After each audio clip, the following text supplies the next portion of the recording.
Good afternoon, everyone.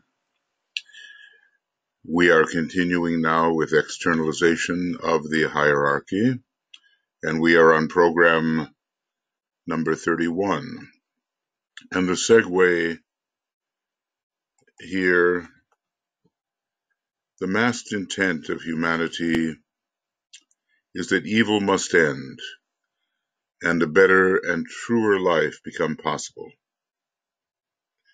At the moment of greatest tension and of difficulty, the demand goes forth, response comes, the avatar appears, and light pours in, making the way clear. New hope awakens and fresh determinations are made. Strength to establish right relationships streams through the body of humanity, and mankind emerges into a more spacious life, conditioned by true values. So we have something very beautiful promised when the invocation is rightly directed with sufficient strength by sufficient numbers. The avatar will come, and there are all kinds of avatars, and the one we are looking for at the moment is the rider on the white horse. It is in a way, the Kalki avatar. It is the Christ,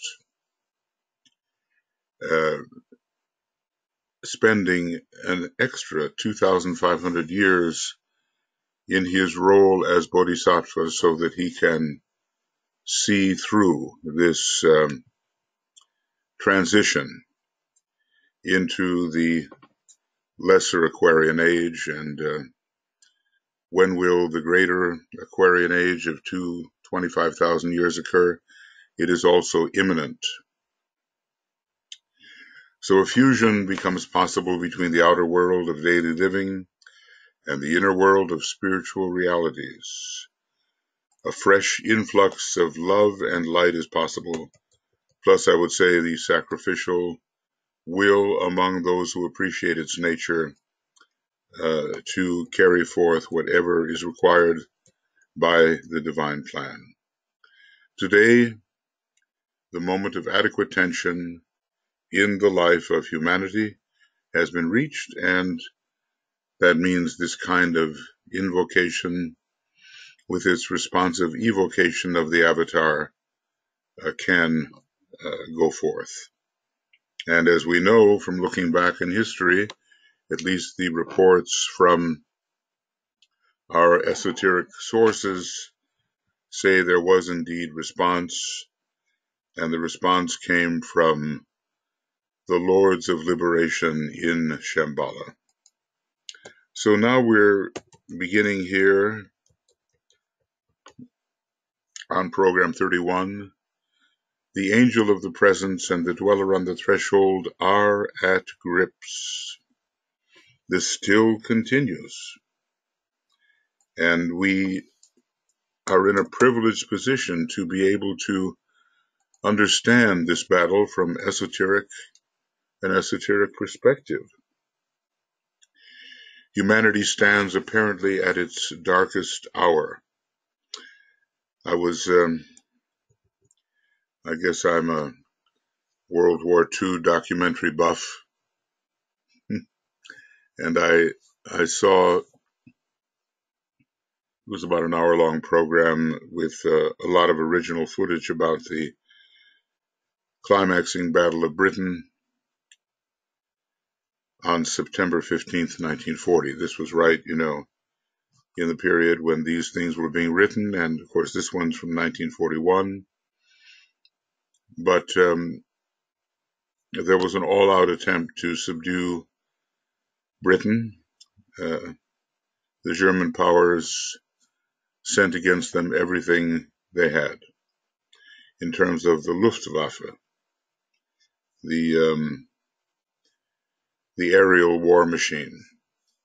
But the heroics and determination of the Brits withstood that, and this was to soften humanity, soften the English, the Scots, Great Britain was to soften them up for an invasion called Operation Sea Lion. Only the English Channel prevented this from being another land war, as conquered the French. But after the resounding defeat that took place in 13 hours,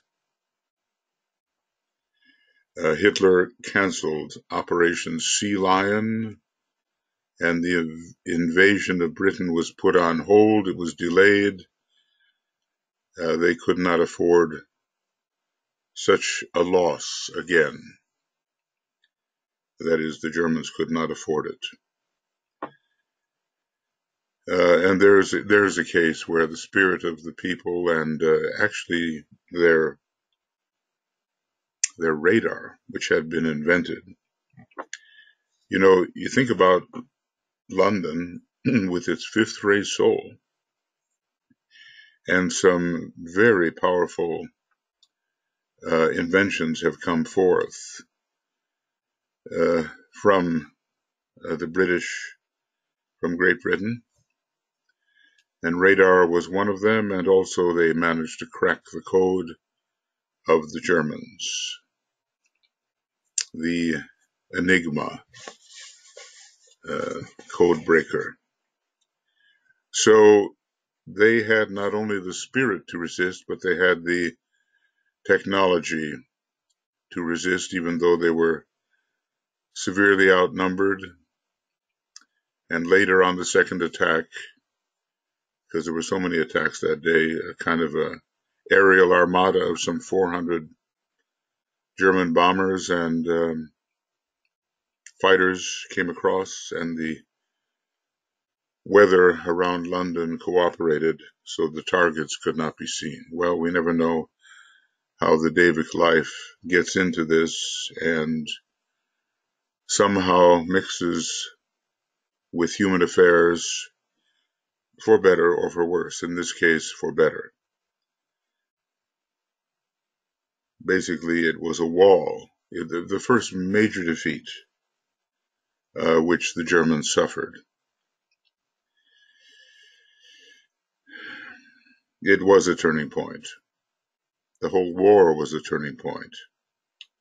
And that's why before the Tibetans' next dispensation, next installment, we have to do all we can to absorb his thought so that we have an adequate foundation on which to build a new type of understanding which he will release. So humanity stands apparently at its darkest hour. Maybe that word apparently is a hint. Maybe it's not really the darkest hour. We could question, has the darkest hour even come when we look at the possibility of pandemics and starvation and the extinction of certain animal species upon which humanity depends. But anyway, that was the perception of the time. Apparently, humanity stood at its darkest hour. But the cry is going forth for aid, for relief, for revelation, for light, and for strength to shake off that which is evil. So, in other words, an invocation was going forth, and with massed intent. The massed intent of the world aspirants is directed towards the world of truer values, towards better human relations, more enlightened living, and a better understanding of all peoples. These things are so serious, and we say, well, that's past. But the dweller in its combat with the angel of the presence that is not past, and still operates through certain representatives of selfishness who display their ignorance in a way which can take the world back, take humanity back to former times when the mechanisms for a better life were not in place. The personality rebels against the dictates of the soul,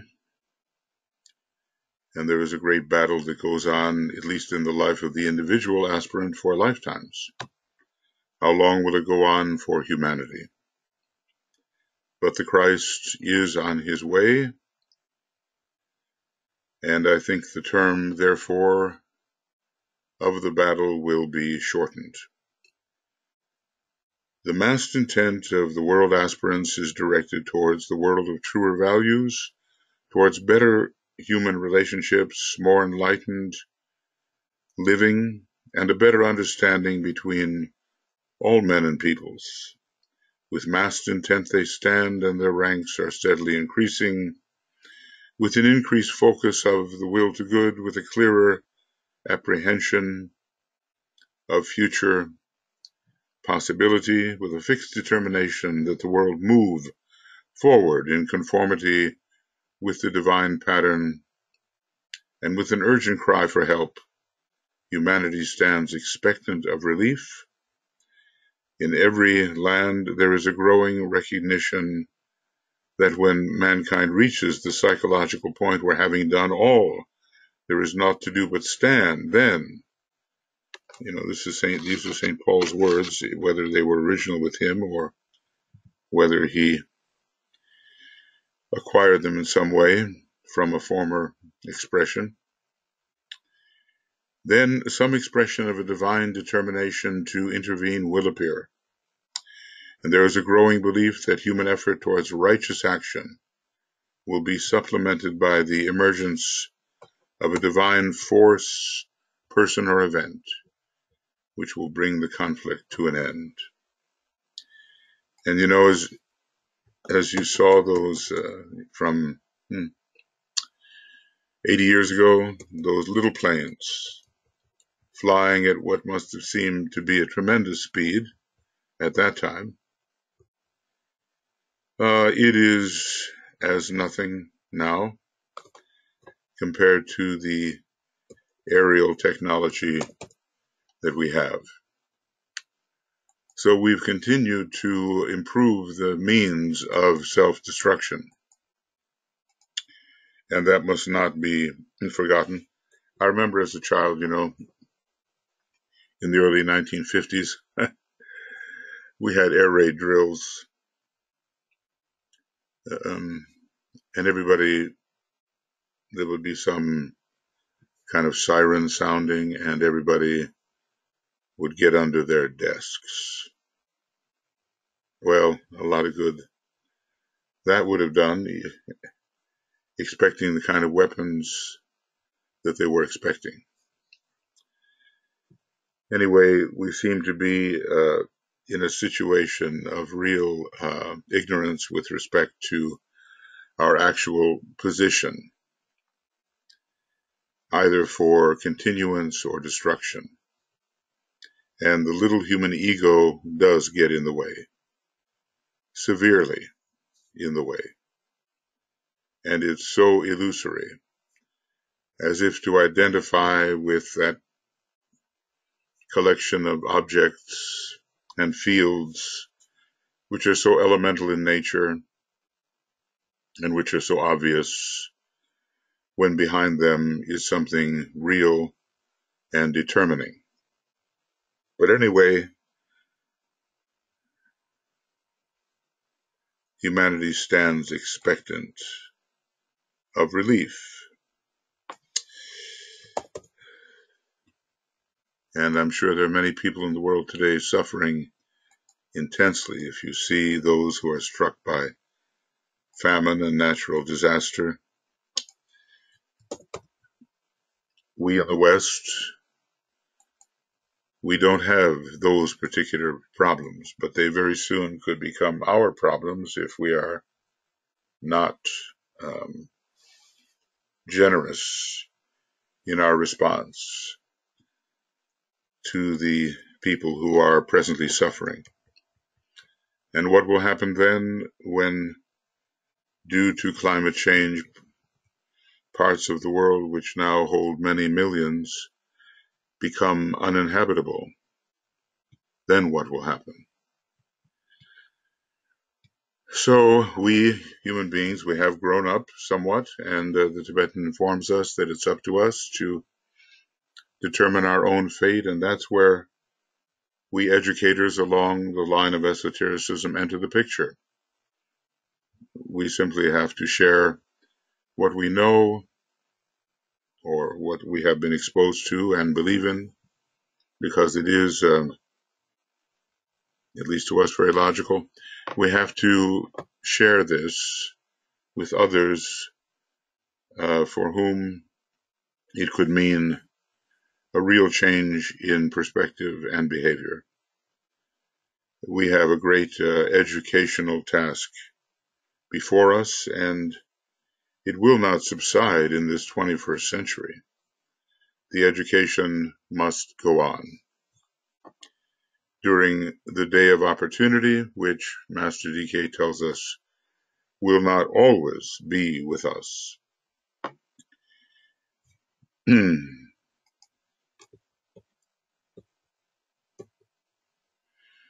Okay.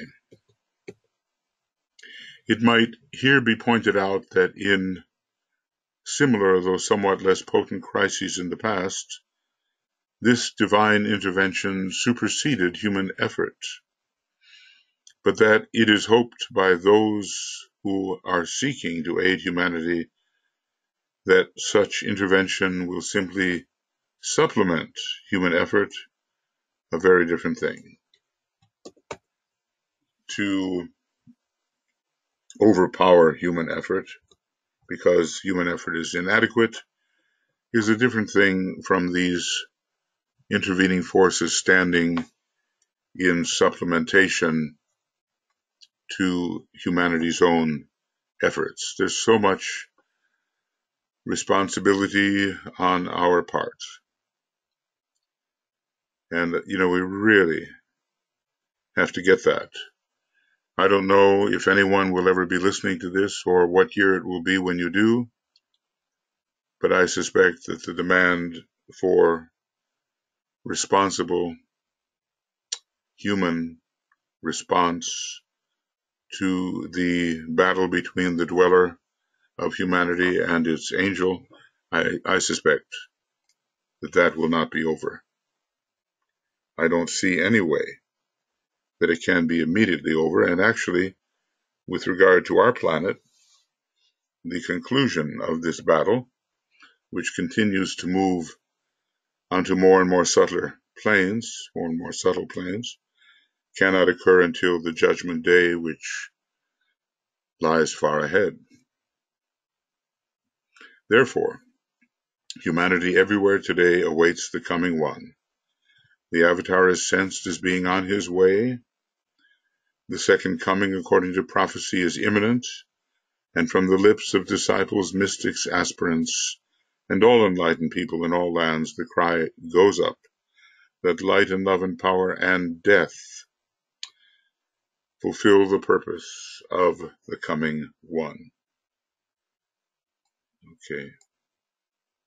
Well, even if we are unconscious of our inner invocation for the coming one, it still seems to be operating.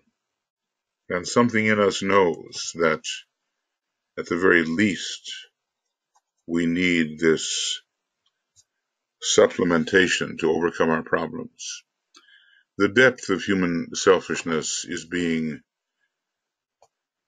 sounded, and all the dark things hidden in human nature under the influence of Pluto are rising to the surface where they can be seen, and it's not a very pleasant picture, because so many of us have thought that such things were long overcome, where they were simply buried symbolically in the lower part of the aura. But we might as well see what's there and deal with it rather than live in what one of my astrological teachers and friends called a fool's paradise, meaning that we assume all is well and solved when nothing is. So let light and love and power and death, that is relinquishment, renunciation, and so forth, fulfill the purpose of the coming one, which is the purpose of Sanat Kumara, which is the purpose of our planetary logos, which is the purpose of our solar logos, and on it goes. Every level of purpose deriving from a superior level. These words are a demand, a consecration. We commit ourselves totally, a sacrifice, because that's the most important thing that must happen. And other things in our lives can be relinquished, a statement of belief, and a challenge to the avatar, who waits in his high place, vibratorily considered, until the demand is adequate, he knows the science of it, and the cry clear enough to warrant his descent and his appearance. So in this case, 1941, and before some of the astonishing spiritual events of 1943 occurred, the avatar is waiting in his high place. But then his commitment turned out to be even greater than might have been anticipated, as he said he would take the physical form, or let us say, bring his Maya Varupa, his visibility, forward, so that every eye could see him, though not every eye would recognize him. Demand without paralleling action is useless, just as faith without works is dead. Now, in the Christian church, they've debated what saves you. Is it faith? Is it works? And long has that debate simmered, sometimes erupting. And we learn that it is both, of course, faith and works. I mean, what can prompt a Father Damien to go out into Molokai, how do you spell it? Well, it's the Hawaiian Islands, Molokai Island, and work unstintingly for the lepers there until he himself contracted the disease, and even then he kept working. Obviously, the faith has to be tremendous, and we're dealing with a fourth degree enactment, but at the same time extremely practical, because he was I think Capricorn with Taurus rising. The earth signs were right there, and he could do what he had to do, even making it possible for some lepers who had lost their limbs to attend church. But, he created in the floors of the church places where they could place their wooden stumps and thereby be sufficiently stabilized to attend the church. Such practical work. And when you see a picture of Father Damien, you just can't believe the image in his eyes, the picture in his eyes. No, actually, I went hunting here and just take a look at this expression. The power is shown in the eyes. And later, of course, when he contracted leprosy, that's also there. a horrible disease, but the connection between it and humanity's filthy living is very clear. Take a look at this. Look at that. My God. And that was a voluntary sacrifice. There are those eyes again, that particular picture. Could anything resist that intent?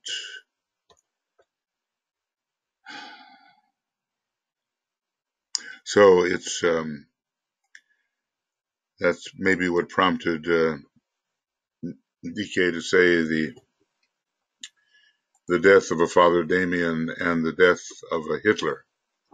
Well, actually, he said this: that the death of a Father Damien or an initiate Jesus is very different from the death of a Hitler.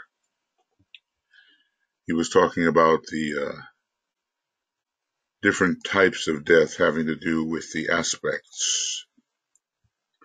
And it's a third aspect death, which the death of Damien and Jesus was not, is very different from that which followed Hitler and led to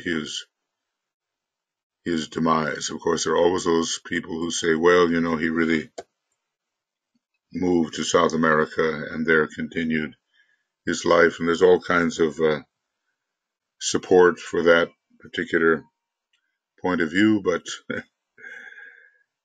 someday the conspiracy theories will be solved, and those among them that may be true will be noted, and those that are fallacious will be noted.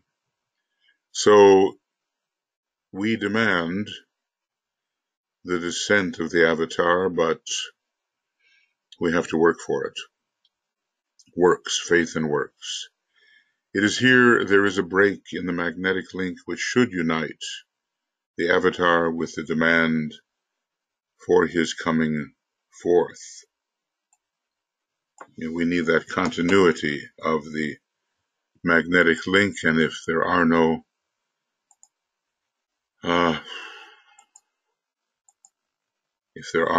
works to support it, then no, there will not be the descent as people hope. So no one said this path of occultism would be easy, not at all. And naturally, we are learning about that. His emergence must be caused by a fivefold chain or thread of energy. The focused will of the people, the massed intent of the world disciples, plus their desire, their active participation in the task of clearing the way for him, and complete selflessness. Only when humanity has done everything possible to adjust that which is wrong and to end that which is evil and has carried this forward even to the sacrifice of life itself, can he, the desire of all nations, appear. Now this is such a big hint for the reappearance of the Christ. Do we think we can quietly and inactively wait for his coming because it's inevitable, doing nothing special, just knowing that he will come to save us from ourselves?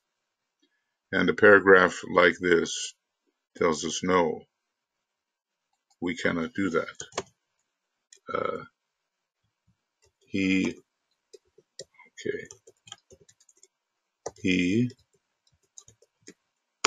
will not come until we have done all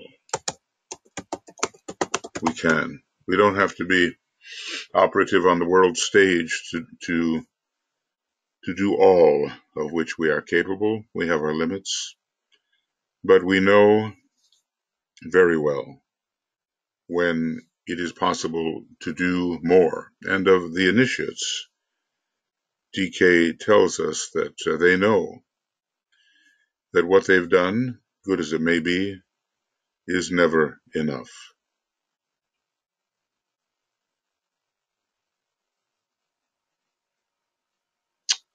So this is what leads to the appearance of the avatar. Humanity, the disciples, aspirants, initiates. So it is a great linking up with the avatar based on sacrifice at every level, on giving at every level. Forgiveness, forgiving. We are people who are forgiving. Whatever gifts of the spirit or soul may reside within us, we give. Today this is being attempted. The great event of the appearance of the avatar can be made possible by a little increased effort. I guess the inner worlds do not expect that we can move entirely beyond our possibilities. They know better. And they know probably we will never fulfill our real intention or the fullness of those possibilities. The mission of the Buddha at this particular Wesak festival is to add that new impetus, that fresh illumination, and that added power and fixed purpose which will enable mankind to surmount this crisis. So just imagine, here it is 1941, and it was in May 1941 that this particular article was being written, and Operation Barbarossa, the attack on Russia, is about to occur. Probably it could not be stopped, given the intention and long-range planning. But, the interesting thing is it had been held up by some conflicts in Greece and in the south, and Hitler was delayed by a month in this Operation Barbarossa. And that month made all the difference about whether his army was stopped or could go forward to Moscow without obstruction, or at least overcoming whatever obstructions there were. But he could not overcome the Russian winter. So many things conspired to save the day in that year, and another attempt was made in the next year, 1942, and it looked like it would be successful, but then came the defeat at Stalingrad, and the Lords of Liberation working to block the access to the secrets of atomic energy for the Axis powers. Maybe that was the most important thing. From the side of the spiritual forces of the planet, everything will then have been done to make the appearance of the avatar possible. From the side of humanity, I would ask you, what will be done? So the Buddha's work was indispensable at that time, strengthening and galvanizing, inspiring the forces of light, the representatives, to surmount the crisis. Probably for now, we have very little understanding of what the Christ and the Buddha did during the Second World War, in those darkest hours, to make the victory of the Allies possible. And probably until we are members of the hierarchy and have access to the records, we will not know. DK has told us something.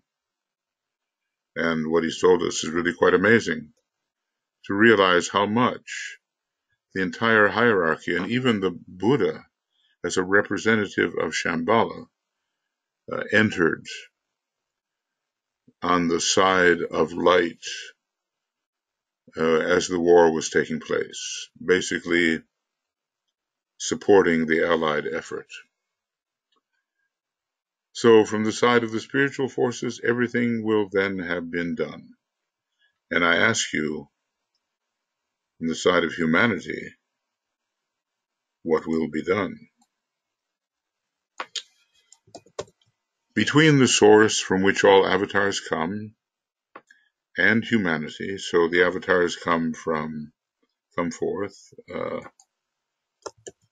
from a place higher than the hierarchy, and humanity stands the hierarchy of love, stands Christ, and his disciples stand the masters of the wisdom.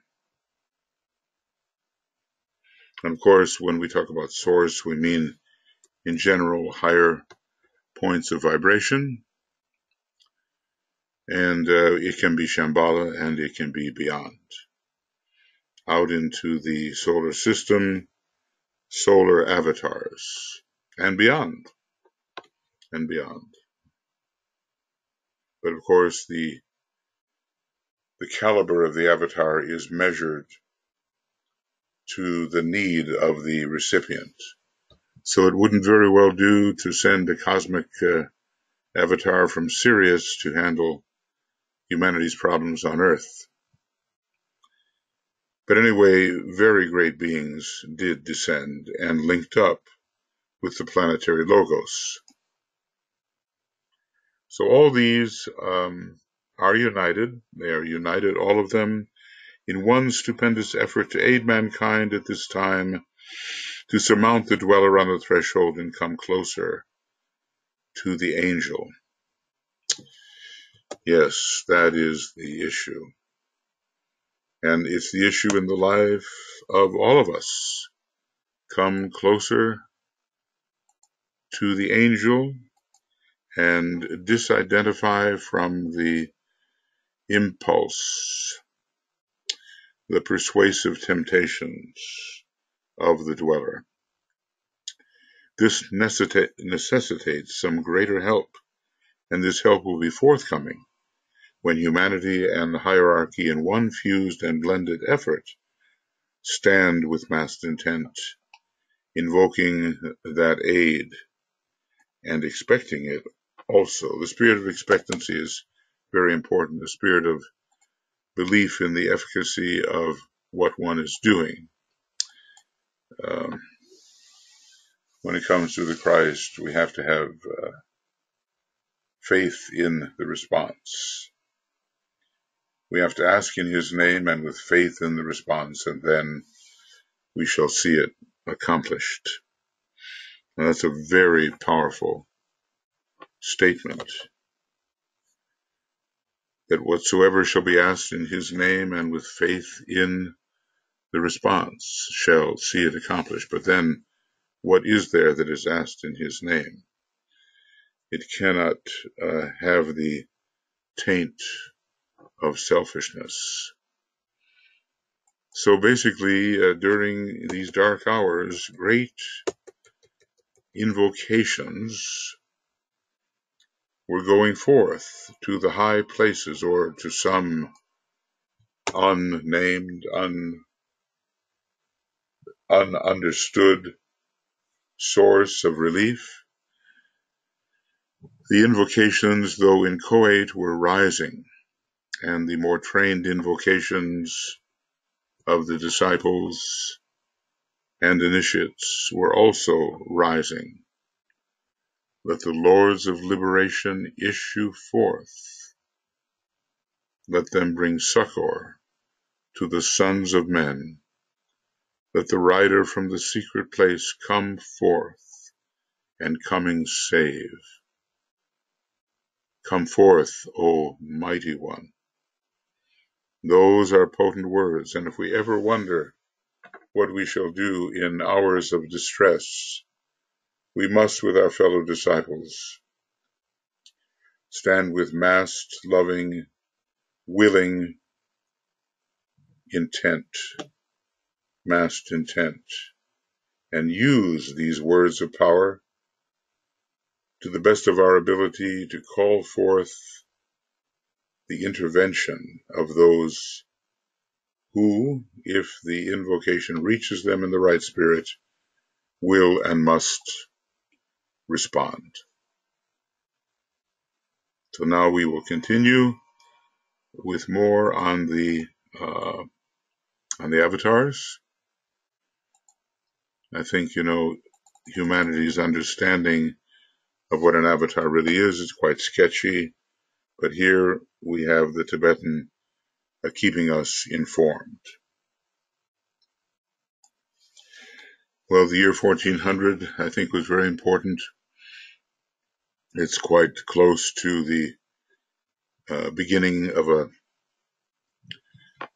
great 900-year third ray cycle, and there was much about the Renaissance which suggested the appearance of the third ray and the fifth ray. Much going on in Italy that suggested the use of the third ray, and interestingly enough, the school of the Mahachohan, the advanced third ray school, will be in Italy, regardless of the rays of that nation, which are 6 and 4. So I think that's very interesting, that this hierarchical impulse using so much third ray transposes itself into a new esoteric school when the time is right. Since the year 1400, and so, how much before was that? DK's writing at a time that's about, 550 years after this date, and now it's 600 and just about 620 years after that date, now, 2019. Since the year 1400, a date to which I referred earlier, there have been constant appearances of lesser avatars, called forth in response to minor crises, to national dilemmas and religious necessity. They have taken the form of those men and women who have championed successfully some truth or some right cause, some human right or correct human demand. I'm thinking about, those suffragettes and those who demanded the dignity of the vote for women all over the world, or at least in many of the progressive countries. This demand went forth, and I know the United States was not the first to grant it, but there have been great exponents of that basic human right. The imbalance between the sexes has been the cause of so much evil, and thus it has been in Atlantis, perhaps with the bias leaning towards the power of women, and in the Aryan times, the bias leading towards the power of men, and no balance to be found. Let us hope that under the growing Libra influence on our planet, there is a balance achieved between men and women and the roles they can play. Anyway, these avatars have taken the form of those men and women who have championed successfully some truth or some right cause, some human right or human demand. And, there have been those who were the abolitionists and who worked on the freedom of the slaves, let's say in America and in Britain, imagine a country like Britain having slavery, or countries like it. There was a man by the name of William Wilberforce. How can you escape the first ray with a name like that? And he was instrumental in helping to abolish slavery in the United Kingdom, which did, or Great Britain at the time, which did occur before, well before, the United States was not only willing, but in a way forced to give up reliance upon demeaning human labor, the depriving of human beings of their rights and treating them like property. Well, slavery is very old and shows the tendencies of the Black Lodge to rob from human beings their God-given rights. So all of these people, these lesser avatars, have worked actively upon the physical plane and seldom received recognition for what they truly were. Only history at a later date laid emphasis upon their achievement, but they changed the current of men's thoughts. They pointed a better way to a better life. They pioneered into new territories of human achievement. It's interesting to see who he lists in this regard. They are considered to be lesser human avatars, but significant. Such a one was Luther. Well, he certainly tackled many of the abuses in the church of the time. Another was Columbus.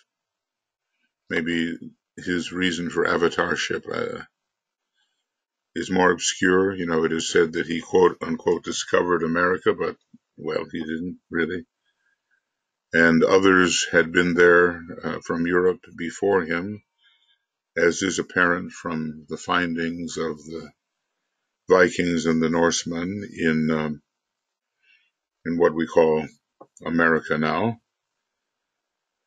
But he did lead that idea that he was at the forefront of the movement that would help to found the new Atlantis.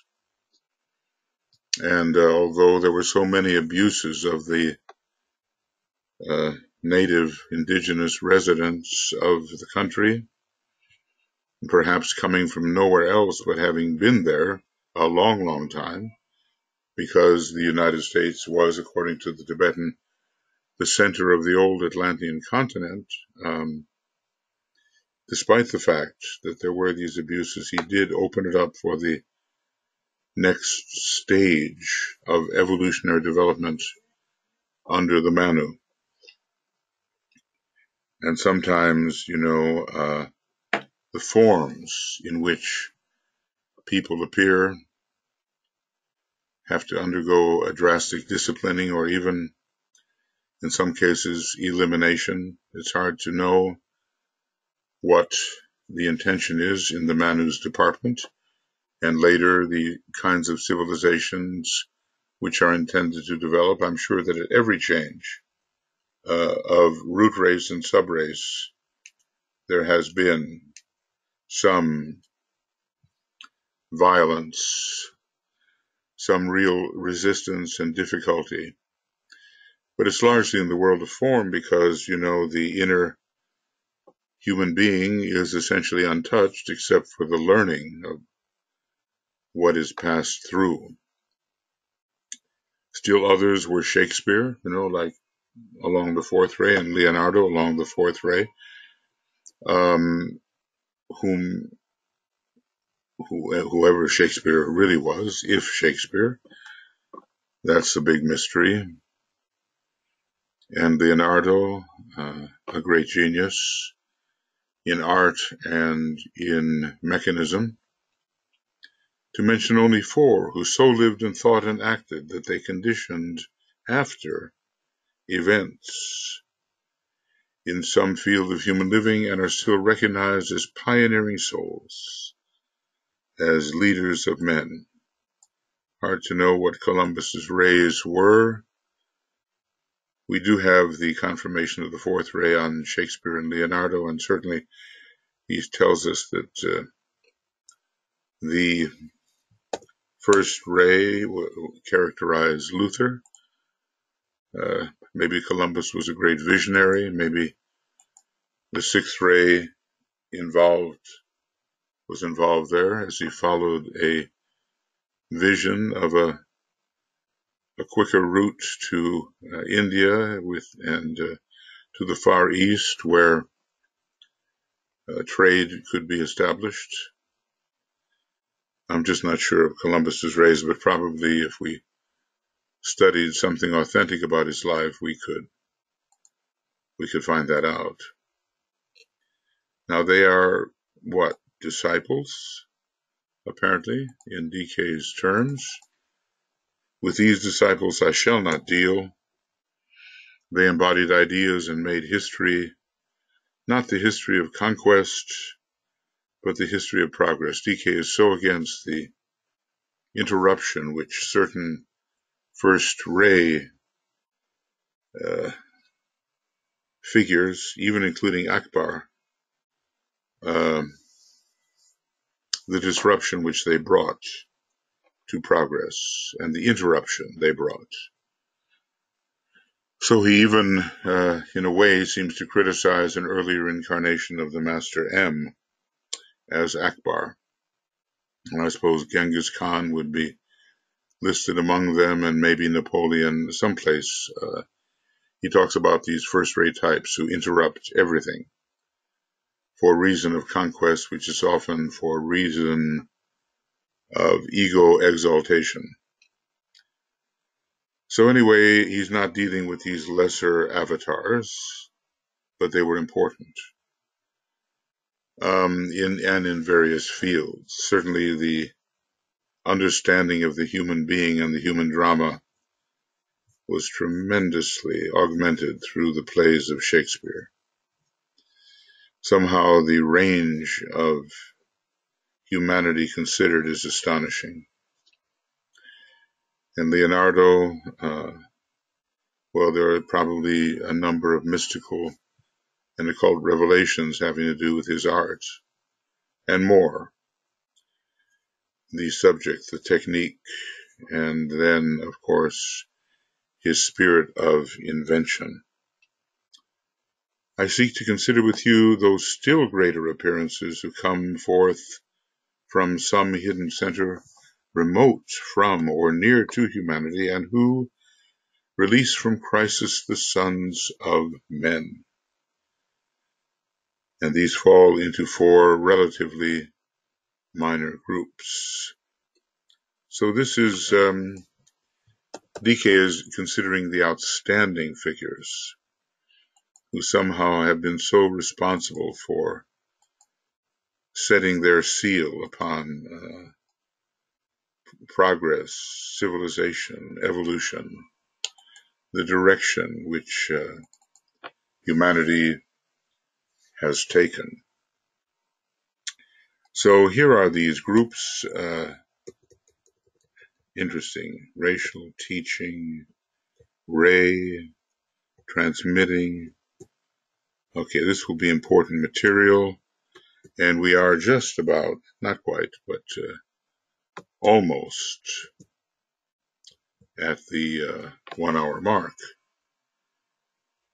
But I'm just going to go ahead rather than search for italics at the moment, because I just think we don't need that. It's more important to get this done. Almost 1 hour. It is 55 minutes. Okay. Now, the very first, racial avatars.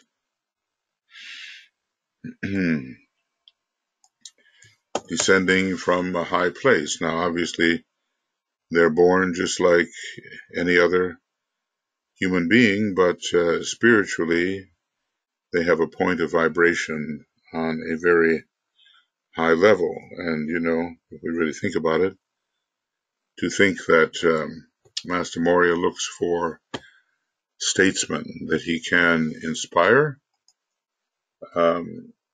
certainly Lincoln was one. He's been such an inspiration to people, such an amazing inspiration all these years.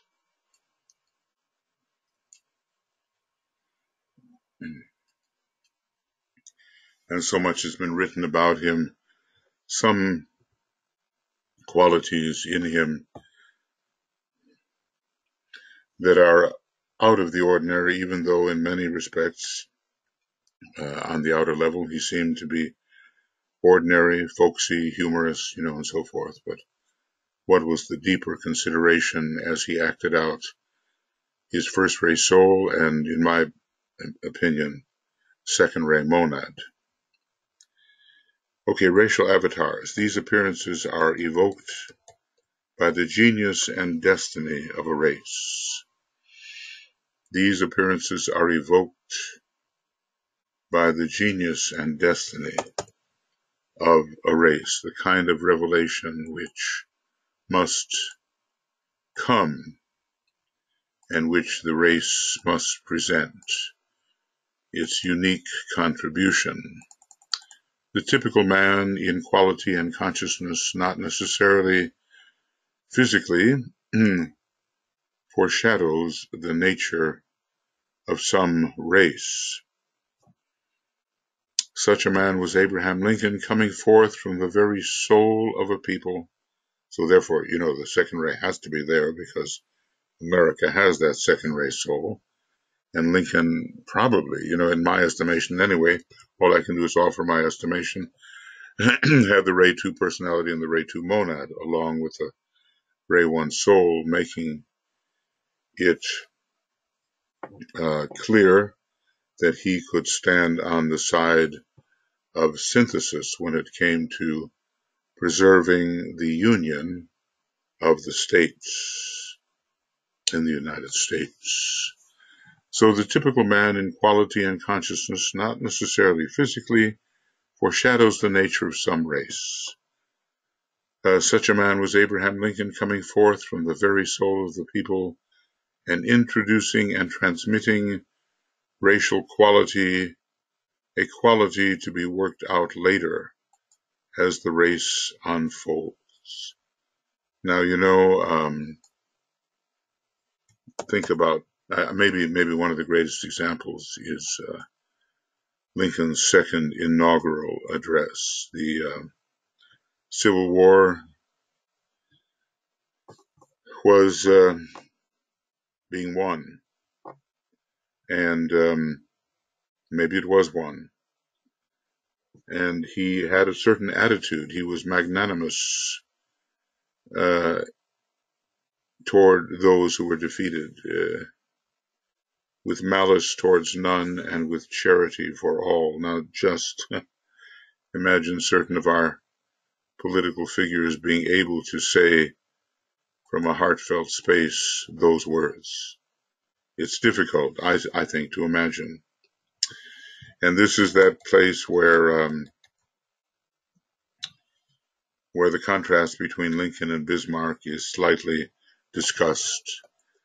Coming forth correspondingly, because I guess there always has to be that balance of the light and shadow, coming forth correspondingly from the realm of cosmic evil and responsible for the focus of materialism upon the planet today was Bismarck.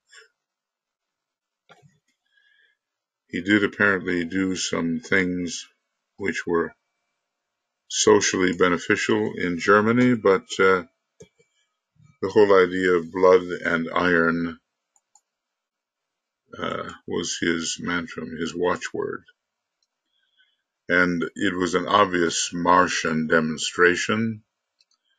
And as a matter of fact, he did have the sun in Aries and egotistical Leo rising, and hardened Capricorn was his moon position. Interestingly, Lincoln also had the Capricorn moon, but he was an Aquarian, and he foreshadowed some developments within humanity that should take place during the Aquarian age. Both men came forth within the same 100 years, 1809 for Lincoln, 1813, I think, for Bismarck, thus demonstrating the balance in nature and the constant interplay of the pairs of opposites. Well, hierarchy has a unique point of view. Maybe not so many people would focus upon Bismarck as an avatar, a racial avatar linked with the Black Lodge.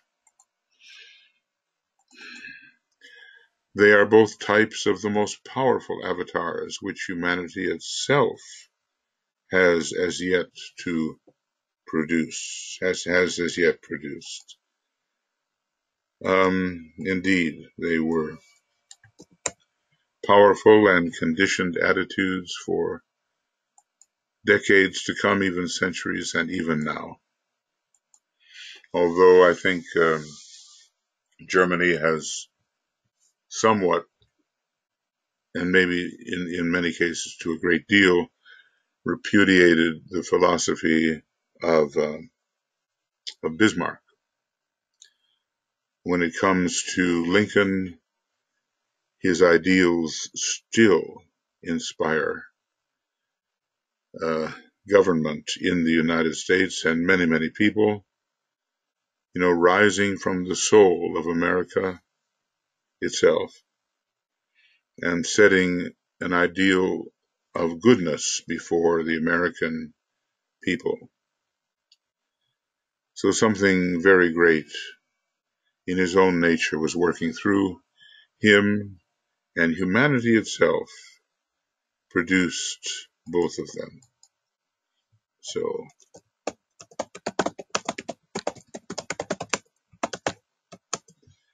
okay, and that's my problem, isn't it?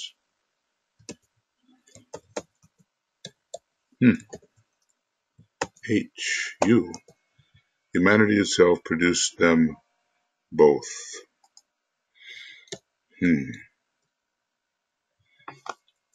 I have a jumping cursor, and I know there's a way to solve it, but at the moment, I'm just moving forward the best I can. They emerge along the lines of government of the first ray and in the department of the Manu, and are very sensitive to Shamballa force. Such avatars frequently emerge at the founding of a nation. This is true of both Bismarck and Lincoln. Well, certainly putting together all those petty city-states in Germany into one national entity was Bismarck's task. And Lincoln was born, well, let's just say 20, 34 years after the Declaration of Independence, and maybe a little more than 20 years after the setting forth of the Constitution. And the first presidents of the United States were just preceding and active during the time of his birth, and later he became the president in, I think, 1860. Okay, so these are the racial avatars. Racial avatars. And he gives us quite an example of two very powerful individuals balancing each other. So far it looks like those who worked through Lincoln and inspired Lincoln are winning. But there's always a danger, and throughout the 20th century there has been a danger because humanity is getting very close to liberation into the first initiation, and there are forces that just will do all they can to prevent that from happening, or at least happening in the right way. And who are they? Well, we'll have to leave that to a certain extent to the hierarchy.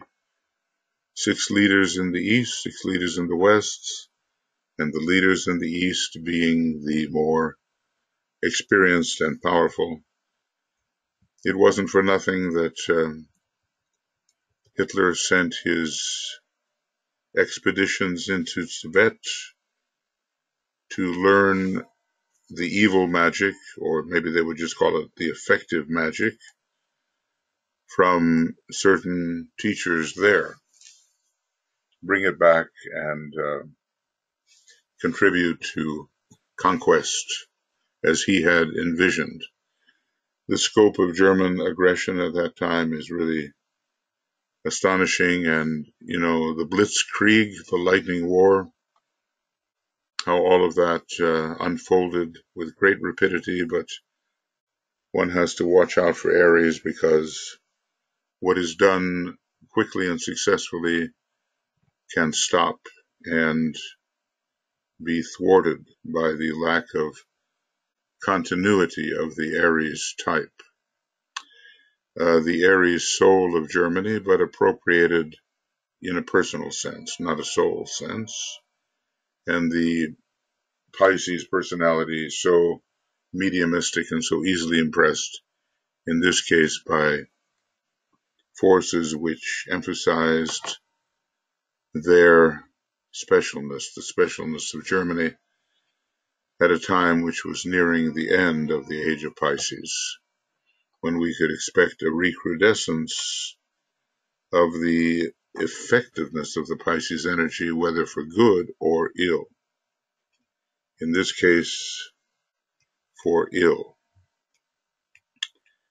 The next teaching avatars. These appearances sound a new note in the realm of thought and of consciousness. They reveal the next needed truth. They are the opposite of the deluders of souls, who sound a note indeed, but give a false teaching. The Bucyrus characters of the world. But these teaching avatars, they pronounce those words and formulate those truths which throw light upon the spiritual development of humanity. Such avatars were Plato, the first Patanjali, in whom the second ray as well as the fifth must have been prominent, and Shankaracharya. Sometimes it's Shankaracharya or Shankara. Depends on the spelling, but Shankaracharya, prominent on the second ray and the first ray. It says they emerge on the second ray line of energy, but with Shankaracharya, much of the first ray in the presentation of Vedanta was what he put forward, and it's impossible to miss the first ray in his teaching. But okay, as a teacher, second ray was prominent, according to the Tibetan here. They emerge upon the second ray line of energy in the department of the Christ, although Shankaracharya was earlier, so was Plato, so was the first Patanjali.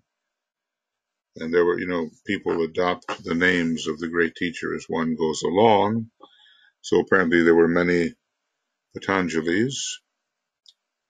They emerge along the second ray line of energy in the department of the Christ and are expressions of hierarchical force. I've always been fascinated by Shankara, and especially by that book that the Tibetan insisted that all of his disciples have in their possession, the crest jewel of discrimination, the Viveka Kudamani, and teaching us via Mercury and Saturn how to distinguish between illusion and the reality of the cosmic etheric planes. DK goes on, when I say the department of the Christ, I would remind you that the name Christ is that of an office that has always had its head. I do not mention the Christ of the Buddha as among the avatars because they are avatars of another class and of infinitely greater potency. And, every time, I don't know, I just feel, having made such a thorough yet inadequate study of infinity, that I see Alice Bailey using the word infinitely, and I think it's a substitute for the word hugely, another class of hugely greater potency. But I'm just splitting hairs here, and it's not necessary to come to a conclusion. Let the third-ray types with their exactitude of thought deal with exact definitions of the infinite and the infinitesimal. I'm kind of interested in that, and I do participate, but for the kinds of teaching we're receiving now, it's not so important. We get the idea that the potency of the Buddha and the Christ is much greater than the potency of the figures that have been mentioned. Then we have the ray avatars.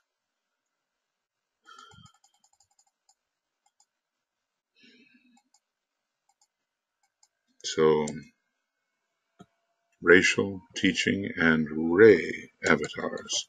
These great beings come forth at relatively long intervals when a ray is coming into manifestation.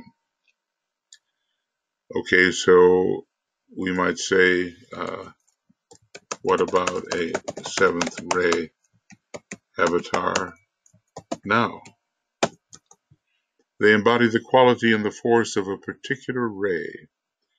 Next century, when the seventh ray has achieved complete manifestation, and that's quite a statement, because one is sometimes led to believe that that would not happen until the 22nd century, and he is writing in the midst of the 20th century.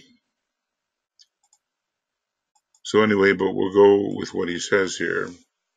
When the seventh ray has achieved complete manifestation, and the Piscean influence is entirely removed, the seventh ray avatar will appear. And who will that be? What will that be? Is it possible that it's the Master R, for instance, despite the fact that he is the third ray monad and a seventh ray soul? Now here we have to ask ourselves the question, will the Piscean influence really disappear in the 21st century, or will it disappear in the early 22nd century? And what about the seventh ray?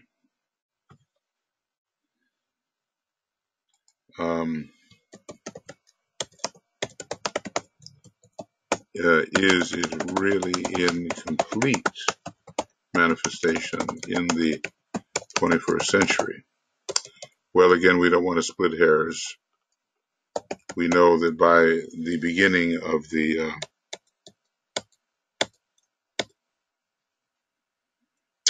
and what about the seventh ray? Is it really in complete manifestation in the 21st century?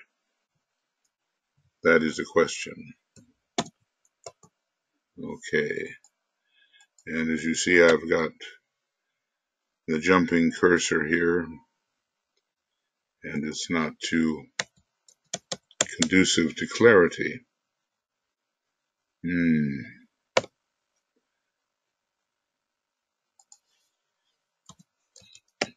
Anyway, by the year 2125,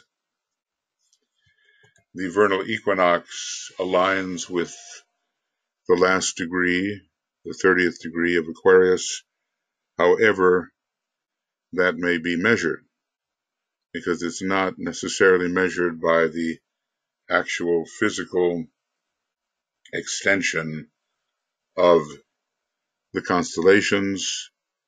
Virgo is so big in extent, and let us say that Scorpio is so narrow to a certain extent. Anyway, his work will demonstrate the law, order, and rhythm of the creative process as it works out on the physical plane, blending spirit and matter. And as this ray is called the ray of ceremonial order or ritual, he will be largely instrumental in producing those conditions which will permit of the reappearance upon earth of the mysteries of initiation, of which the hierarchy is the custodian. He is necessarily connected with the Great White Lodge on Sirius. This fact does not, however, concern us now, for we await the coming of a still greater avatar. Now, when we think about who or what this might be, there's very much to suggest the Master R, with his seventh ray soul and third ray monad, but working with the seventh ray as the major influence. There is much to suggest the Master R. But, I can't be dogmatic about that. So maybe this happens, who knows when. The idea from the Tibetan that we are now, that is 1941, awaiting the coming of a still greater avatar, i.e. the Christ, who was to have been able to appear, so we have been told apparently in Initiation Human and Solar, toward the end of the 20th century. We can see how this, how the timing here is being seen and analyzed. The Christ first, and then the Master R, or whoever and whatever the seventh ray avatar may be. But it was not possible. It proved not to be possible. And the coming of the Christ was delayed, I think, at least another century. And as I've often said, I believe it was the discovery of atomic power used in weapons of mass destruction that caused a huge readjustment in hierarchy's plans, because we do remember that discovery by the fifth ray ashram was not to have taken place until what would have amounted to be the age of Capricorn. So the Christ will now not appear until quite a bit later. Maybe no sooner than the beginning of the 22nd century, and maybe not even then, because the masters have to be positioned in the 5 planetary centers, surrounded by their initiates and disciples, and sought after by the neighboring governments for the wisdom of their insight and advice. That's a long way off, unless something so dramatic should happen that humanity should wake up. Mules have a reputation for being stubborn, and the idea is that you might hit a mule over the head with a 2x4. Why? Nothing sadistic, just to get its attention.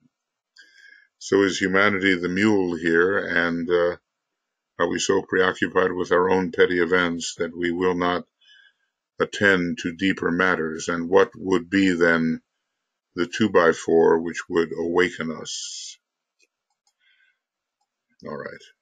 So now, transmitting avatars. These manifestations of divinity appear at those great cyclic moments of revelation when humanity needs the expression of a new truth or the expansion of an old one in order to progress still higher on the evolutionary ladder. Decay and the reappearance of the Christ gives, I think, what are some of these transmitting avatars. And there was an avatar, and was it Vyasya, who came and emphasized the immortality of the soul, which had long been forgotten or doubted by humanity, long doubted.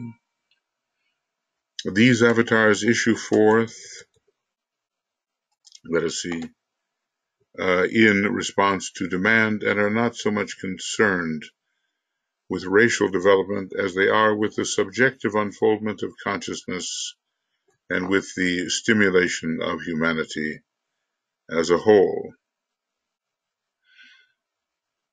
Okay, so it looks like they have a quite an important place.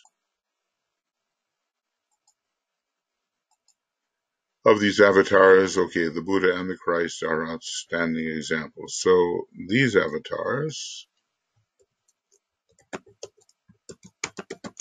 are higher than racial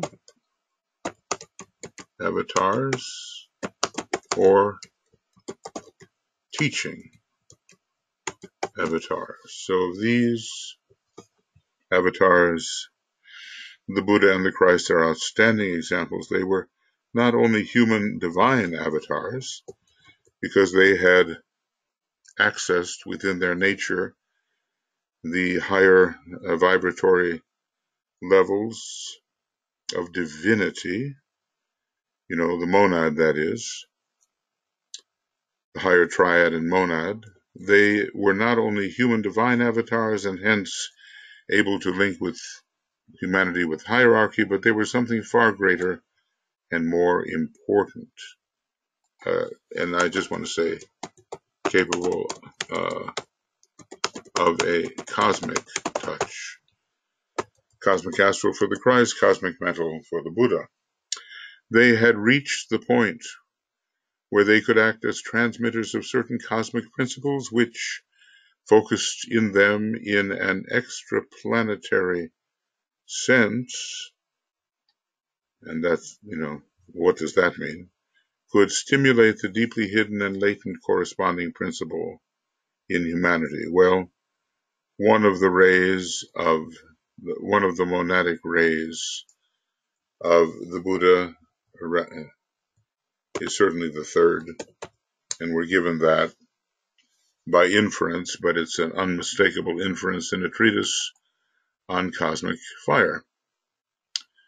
And one of the monadic rays, and maybe both, of the Christ must be the second ray of love, wisdom. He's such a pure type and will be, for a while at least, pursuing the ray path in which some form of insulation prevents the incursion of other rays into the pure demonstration of the second ray.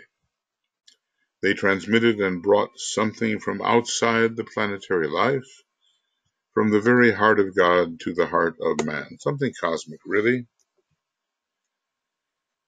I guess that's what he means by from outside the planetary life, because, so often the solar system is considered to be that which is etheric, physical.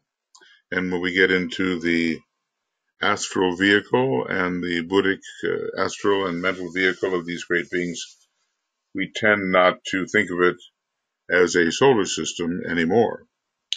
The Buddha, because he achieved illumination, and I want to say, at the 6th degree, because he was already the head of the spiritual hierarchy, stimulated the light in the world, in humanity, and all forms. I am the light of the world. What does it take to identify that way? I am the love of the world. Certainly we have to get rid of identifying with certain formal boundaries which our normal perception presents to our consciousness. So he served the soul of man, stimulated the light in the world. He served the soul of man. The soul is light. The soul is many things, is consciousness. But, what is light? That when it is thrown upon that which is invisible brings it into noticeability, objectivity. What really is light? The Christ, because of his stupendous achievement, just imagine so many of us, we are failing in so many ways, and we have our life review after we leave incarnation, and it's filled with some successes and many failures and taints and stains and things of that sort. And here we speak of someone who really achieved. Because of his stupendous achievement along the line of understanding, transmitted to humanity, and for the first time in human history, an aspect and a potency of the nature of God himself, the love principle of Deity. Well, when we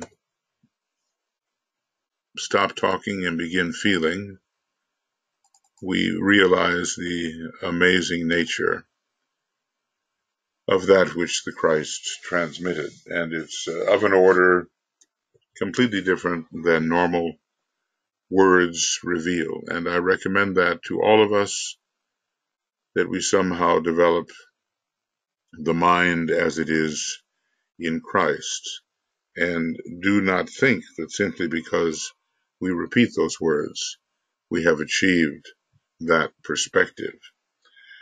The Christ, because of his stupendous achievement along the line of understanding, the second ray, the ray of loving understanding, transmitted to humanity an aspect, and for the first time, an aspect and a potency of the nature of God himself, the love principle of Deity.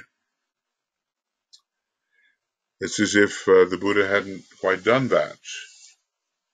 And a potency of the nature of God. Well, is God the solar logos, the second ray soul of the solar logos, the love principle of Deity, all the way from the solar God?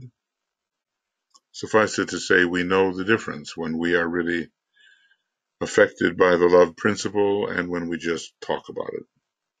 Prior to the advent of the Buddha, light, aspiration, and the recognition of God transcendent had been the flickering expression of the human attitude towards God. Well, maybe one day we'll see the movie, as it were, and we'll go back to the time when we lived in those days and see and match up what we feel or notice ourselves to have felt with what the Tibetan is saying here. So, prior to the advent of the Buddha, light, aspiration, and the recognition of God transcendent, not the full recognition, of course, had been the flickering expression of the human attitude to God. Then the Buddha came and demonstrated in his own life the fact of God imminent as well as God transcendent, the idea of God in the universe and not of God in humanity, in the universe and of God in humanity evolved. The selfhood of Deity and the self in the heart of the individual man became a factor in human consciousness. What self are we, after all? It is the curtailment of the sense of self, which is such a profound illusion. Our self ultimately is infinite. And by that I mean really infinite, not just big, but boundless. It was a relatively new truth to be grasped by humanity. It has always been known by the disciples and initiates. So that which the disciple knows may be far in advance of that to which the ordinary human being is being exposed. So let's call this the Buddha's, and I think it requires two D's. I'm sure it does. The Buddha's expression. So having some idea of what these great transmitting avatars can do as they transmit from sources which are cosmic and in a way are not considered part of the solar system at all, this is of value. However, until Christ came and lived a life of love and service and gave mankind the new commandment to love, there had been very little emphasis upon God as love in any of the world's scriptures. Maybe we take the Tibetans' word for this, maybe not knowing any better, God as light, yes, there had been that. God as revelation. But what about God as love? Okay, so we'll put it here. And little emphasis upon God is love before the Christ taught 2,000 years ago. Maitreya, I understand from the Buddhist Sanskrit scholars, means loving understanding. And that's what he taught, and that's what we have to absorb. After he appeared as the avatar of love, then God became known as love supernal. Well, what we have is love eternal, light supernal, peaceful, silent will. Love supernal or love eternal. So then God became known as love supernal. Venusian love on top of the mountain, we might say, on top of the mountain of the third initiation. Love as the goal and objective of creation. Love as the basic principle of relationships, and love working throughout all manifestation towards a plan motivated by love. Well, that's a real change in humanity's recognition. I suppose if we, go into the Brahmanic religions and the synthetic religions of the past in India, we will not find such an emphasis upon divine love, the love of the Christ, the love of expressed as loving understanding. This divine quality Christ revealed and thus altered all human living and human goals. At that time, too, there came a great impetus and extension to the work and growth of the hierarchy as there was in a lesser degree when the Buddha came.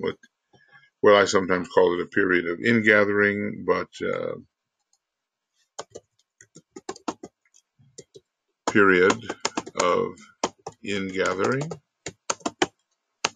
or of radiation. And there was one such for the Buddha as well. The the number 9 is involved. It's the Buddha and his 900 arhats. Maybe there's some symbolism there. It certainly is a third ray cycle number. The Christ and his 9,000 initiates, and now that there is a still greater period of radiation, how many will be gathered into the ranks of hierarchy? Many are needed.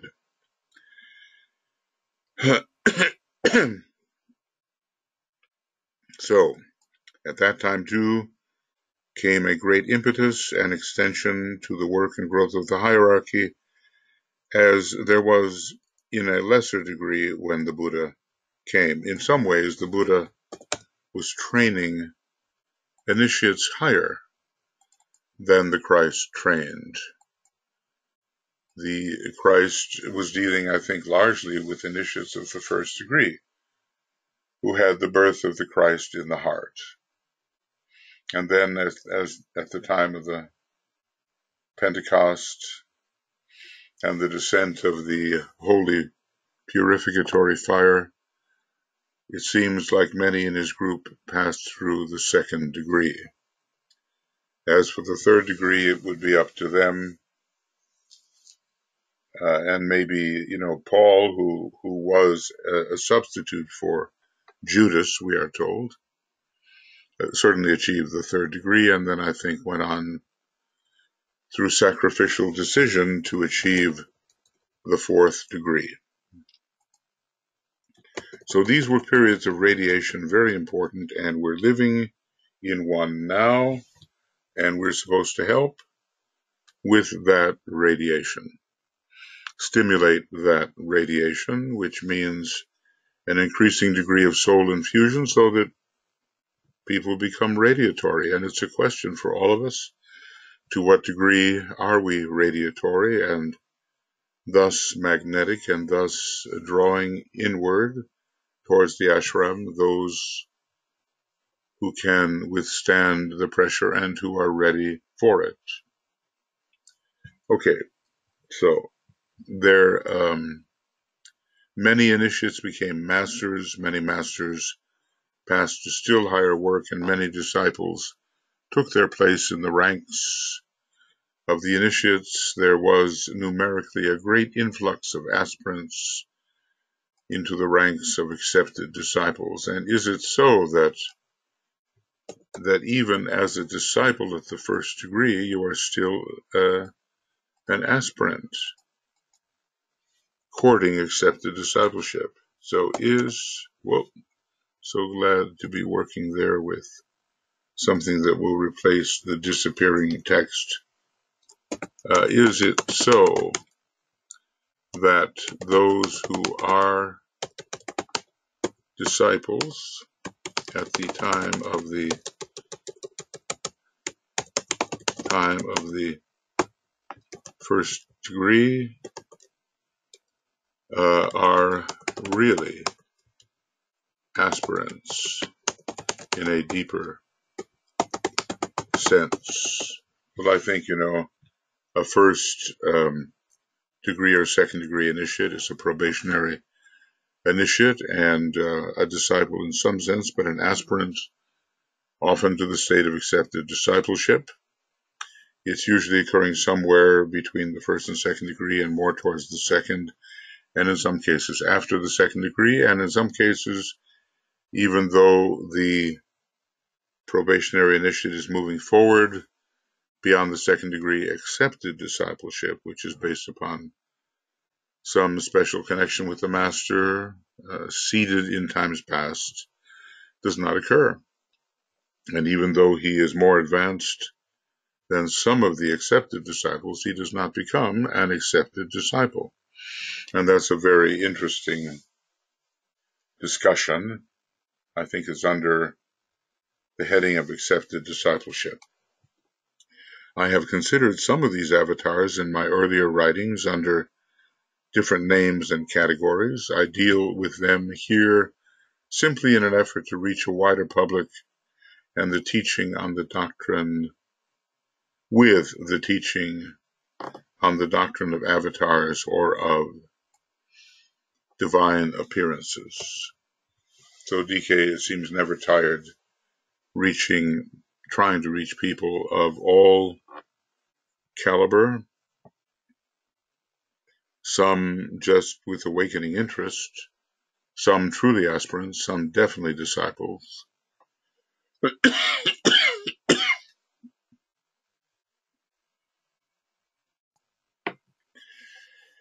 And, some probationary initiates. He had a wide scope, and just as the masters themselves studied the third and fourth books of the Yoga Sutras, so obviously the Patanjali that wrote that was a master himself.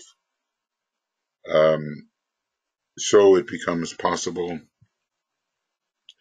to study some of what the Tibetan has written in Cosmic Fire and in the Rays and Initiations, to study those texts when one is a high initiate.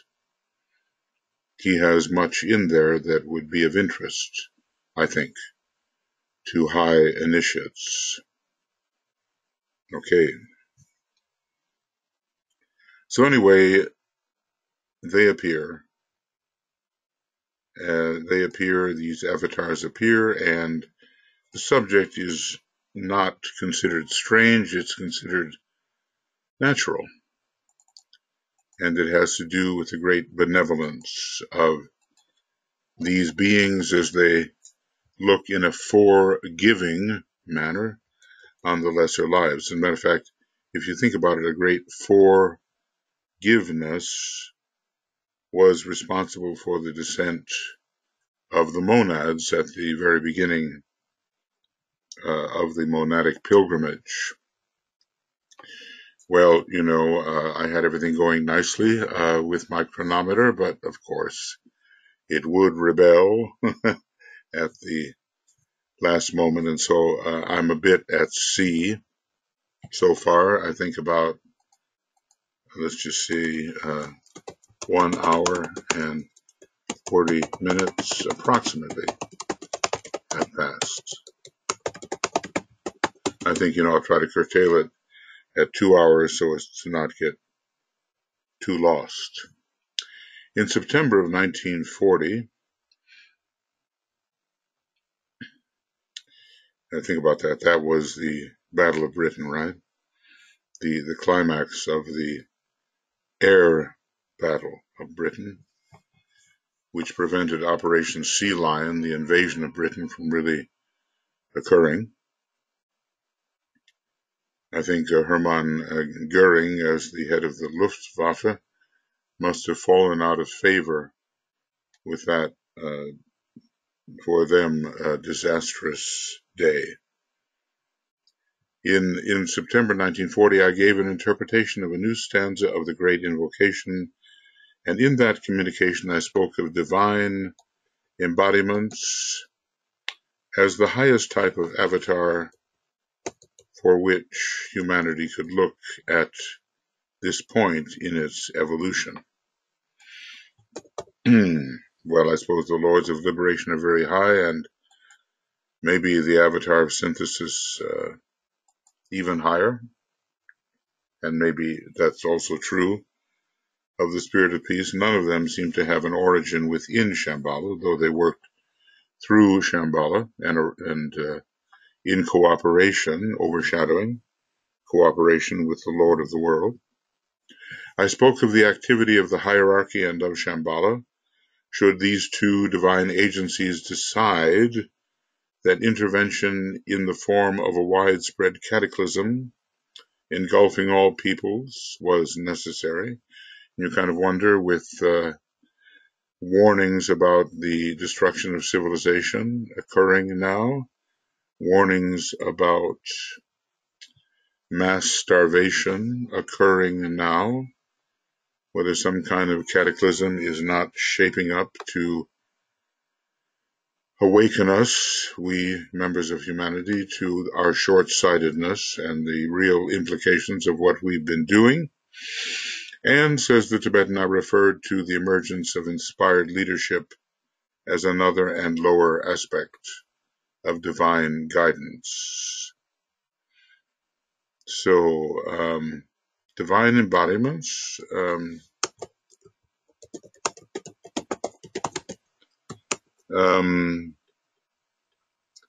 activities from hierarchy and Shamballa, maybe cataclysms or epidemics, and also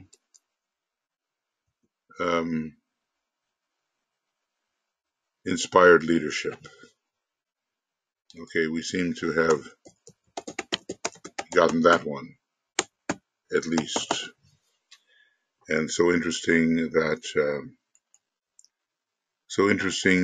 the same leaders of the earlier war have reappeared on a higher turn of the spiral. It certainly wasn't resolved entirely and had to be fought out also at the time when the mind was stronger. So, such inspired leadership is now being given to humanity by Winston Churchill and Franklin D. Roosevelt, in contradistinction to the focused, not inspired, but simply focused leadership of the forces of materialism, and through Hitler and another man in his group. At first I thought it was Himmler, but I think not.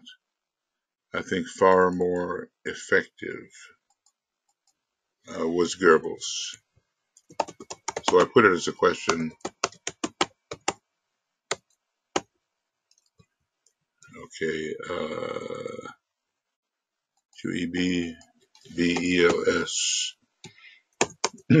because he propagandized with the big lie the consciousness of Germany, so that people were absolutely submerged in glamour, and it took a huge defeat to shake them out of the glamour illusion into which they had fallen. But it is interesting, isn't it, that the people behind the Atlantic Charter, Winston Churchill and Franklin Roosevelt, were considered to be, yes, inspired leaders, and that's one of the ways that hierarchy had of reaching humanity. But it is not with this form of leadership as expressive of the avataric principle that I deal here. Let's just say Churchill and Roosevelt were expressive of the avataric principle. Roosevelt. Such leadership is called forth by elements present in humanity itself. I now deal with a fifth type of avatar, greater than the other four. These avatars have not, in this world cycle, experienced human life. So he's certainly, giving us the range of those who descend from above with great gifts to meet the needs of those below, and descend so selflessly that their descent has nothing to do with any gain that they might achieve. So what have we looked at so far?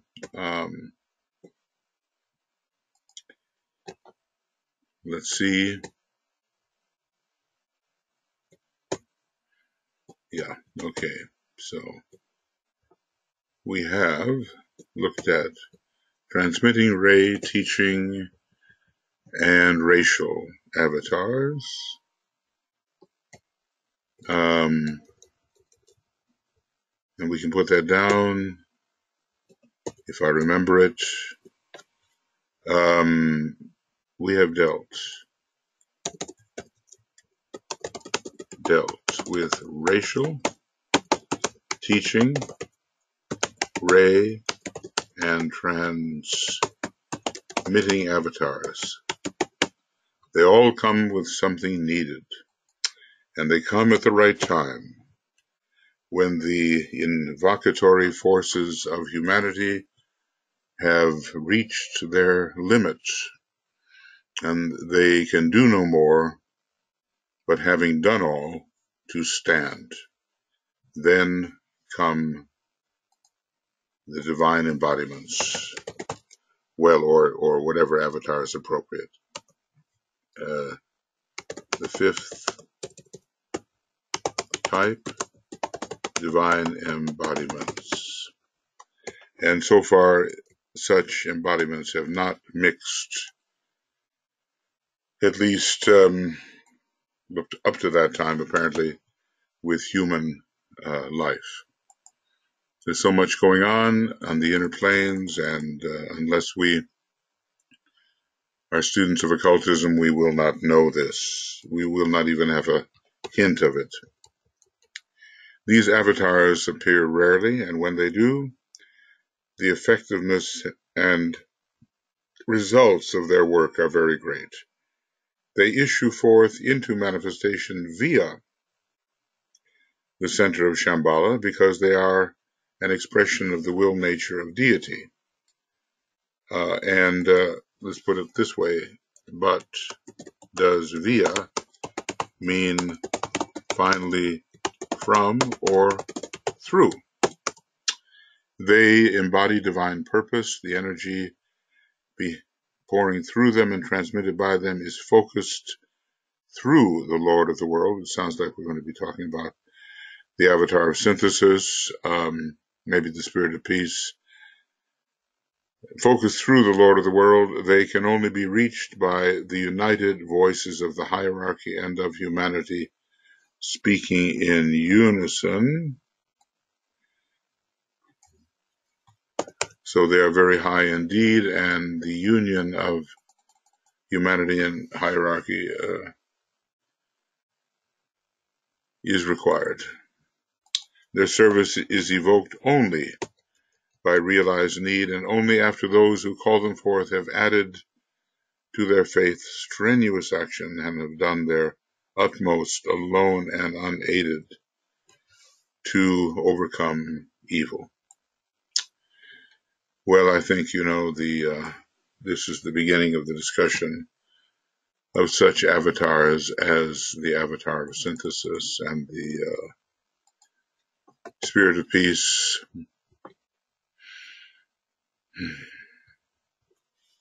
So the demand that we do that there be real need, because surely they can assess that, and that we do all within our power to call them forth. This demand can only be met when those two factors are present: real need and exhaustive invocation. This is interesting. They never descend lower than the mental plane, and the main emphasis and attention of their work is directed to the hierarchy. The hierarchy is their transmitting agency.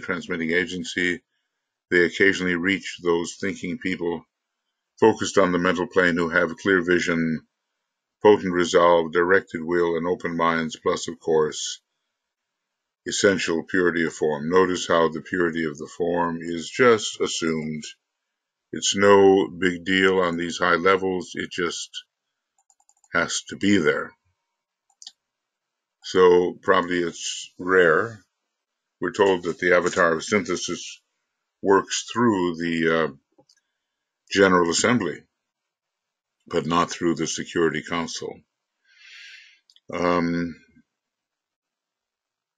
maybe there are a few people of very great capability who can receive something from them.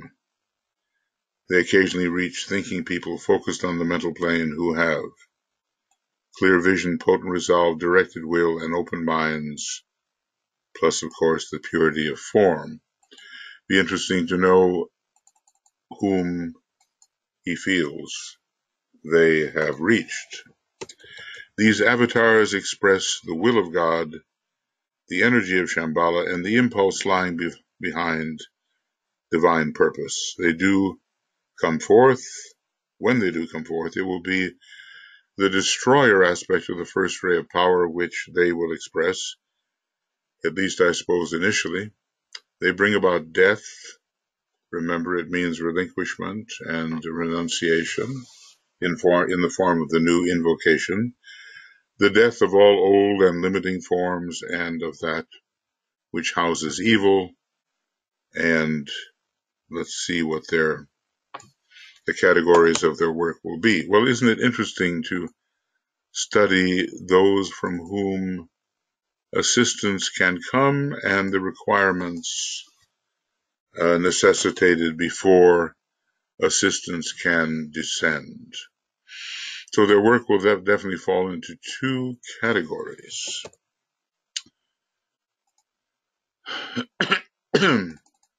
They will destroy the forces of evil using the agency of the forces of light. Remember, we encountered the nature of the forces of light on the monadic plane and above in invocation or great invocation number 1.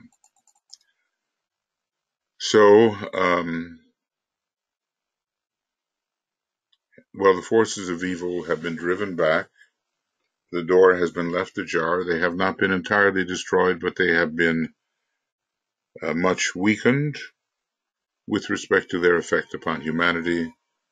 And the question before all of us is, have they regathered their strength because of the neglect of humanity to really, really seal the door where evil dwells?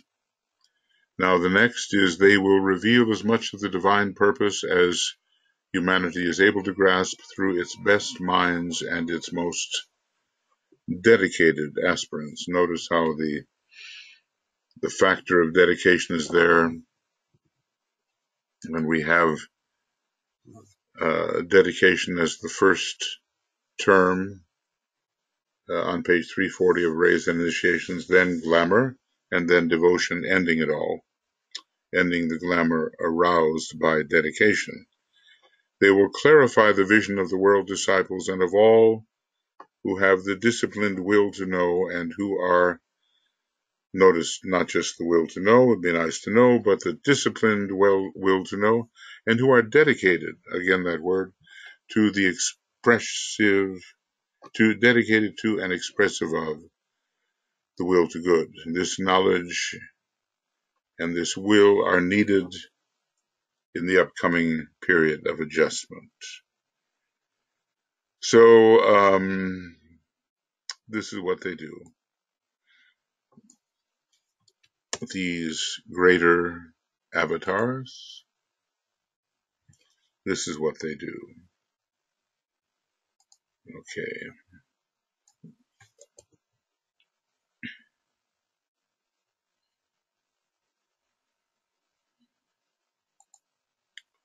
Now, none of us can rest back and say, okay, they're coming and I'll just wait patiently until they show up. We do have internal and external parts to play.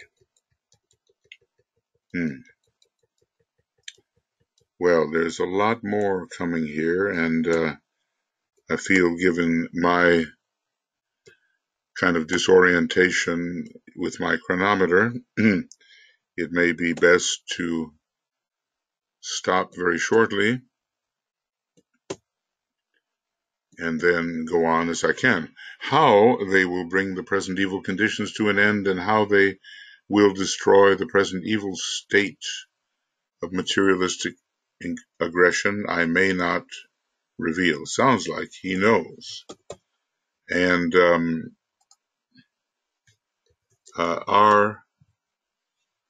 let's see here. Okay, so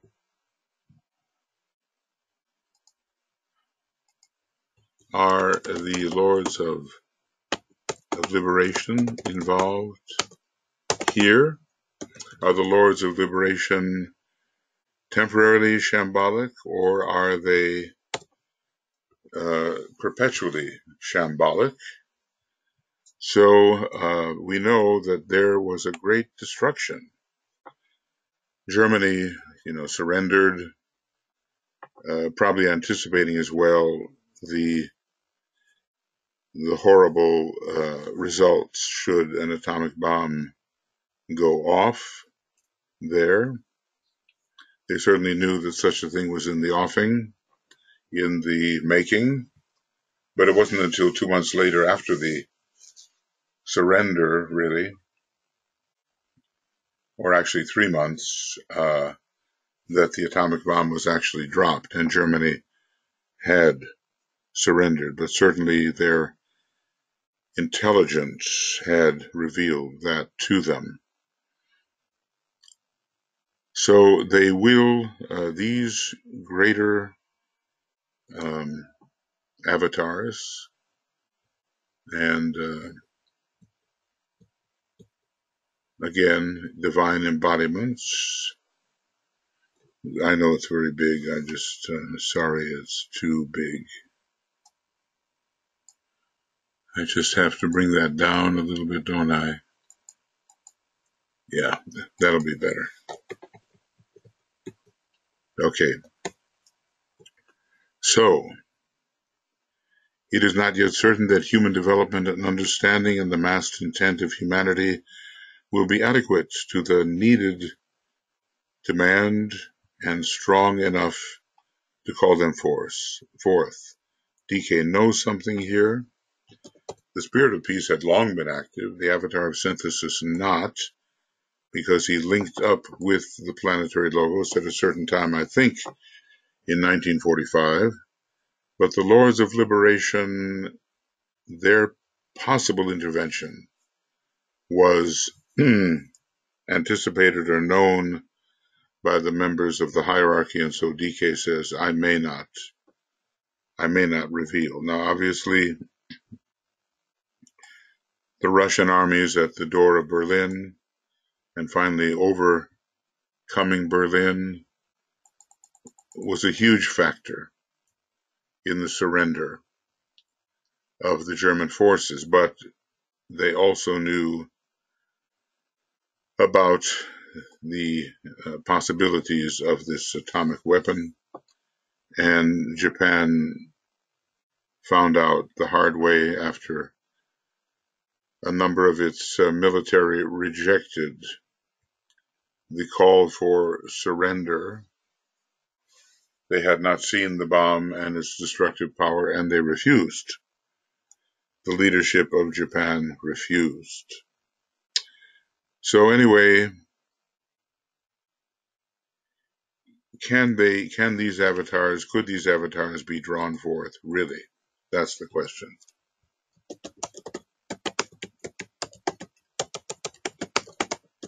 Notice how often it is human nature which determines whether the invocation will be successful and igniting an evocation or a response. Time alone can determine that, whether strong enough human development and understanding, that's one thing. Make that a little bigger. And massed intent, make that a little bigger. And strong enough, strength, strong enough to call them forth, make that a little bigger. We human beings, we are such tiny creatures, and from the Old Testament it comes the question, what is man that thou art mindful of him? Up close we seem to be big and important, and in broader perception we are as the Tibetan calls us, microscopic man. And increasingly microscopic as the scope of vision is increased. Time alone can determine that. God grant, it's kind of a prayer here, that aspirants and disciples of the world will awaken to the opportunity and the imminent and waiting possibility.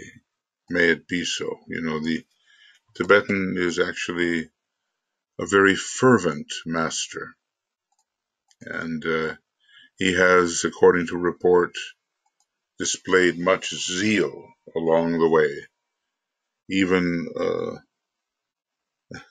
excessive zeal in some places. The plight of vast groups of people upon the planet today lies heavy upon the heart of hierarchy.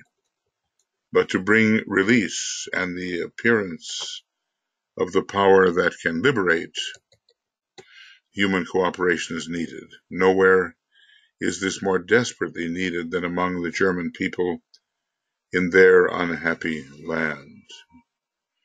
So there is this sequence here of may God grant or God grants the way through this terrible impasse. And hopefully we will not again in this 21st century, and despite the recrudescing attack of the Black Lodge, that we will never again reach this plight, this kind of plight within humanity. So he says, God grant, therefore, that those Germans who have vision may join the forces of those who are seeking to free Germany and the German people from the imposed tyranny of the Evil Lodge, working through their 7 representatives in Germany. God grant this. Now, there were attempts, a big attempt, really, one of them, to assassinate Hitler and clear him out of the way so more reason could occur. And that attempt, as you may know from the history and from the film, failed. Hitler was shaken up. He was, his arm was hurt, but it could have been his death, and something maybe from the other side intervened and prevented the intention of the assassination. Once the Germans who are living free lives in other lands can think in terms of humanity as a whole and not in terms of national glamours, revenge, or self-pity, then their voices will be added to those of the other free peoples and to those of the aspirants and disciples of other nations, and those who I think took over the government in Germany following the war were often in exile. They would not have survived with their ideas being known within the bounds of Germany. I'm thinking of Konrad Adenauer and others who brought in a very different kind of government following the war. When the avatar comes, which one is this? Let us see. He will convey to humanity something for which we have as yet no true name. It is neither love nor will, as we understand them. Only a phrase of several words can convey something of the significance, and then only feebly. The phrase is the principle of directed purpose. Okay. So this is still that high avatar, I believe, that divine embodiment that we've been talking about. Yeah. This is on its way at that time in this battle of Armageddon as conceived by the Tibetan and others. So this principle involves the principle of directed purpose, not just latent purpose, but purpose directed forward so that it can actually manifest through the plan. This principle involves three factors: understanding, focus, intention, and capacity to direct energy. Okay, understanding. Intuitive and instinctual, but intelligently interpreted of the plan as it can be worked out in the immediate future. There always is a future, and it can be a better future. At least Master Moria tells us that the future is always better than the present. It certainly has the potential to be. And this is understanding of the plan. And without that, there is no vision, and the people cannot go forward. As a matter of fact, they perish in their consciousness. So we should refresh ourselves on the meaning of the plan as much as we can understand it. The principle of directed purpose. Purpose coming into manifestation through plan. That's what we're talking about here. And I'll try to make this just a little bigger. Okay, understanding is the first, then what? Focused intention, based on the above and emphasizing an aspect of the will hitherto undeveloped in man. Focused intention, purpose, will, intention, or will, purpose, intention, depending upon the sequence that we think is correct.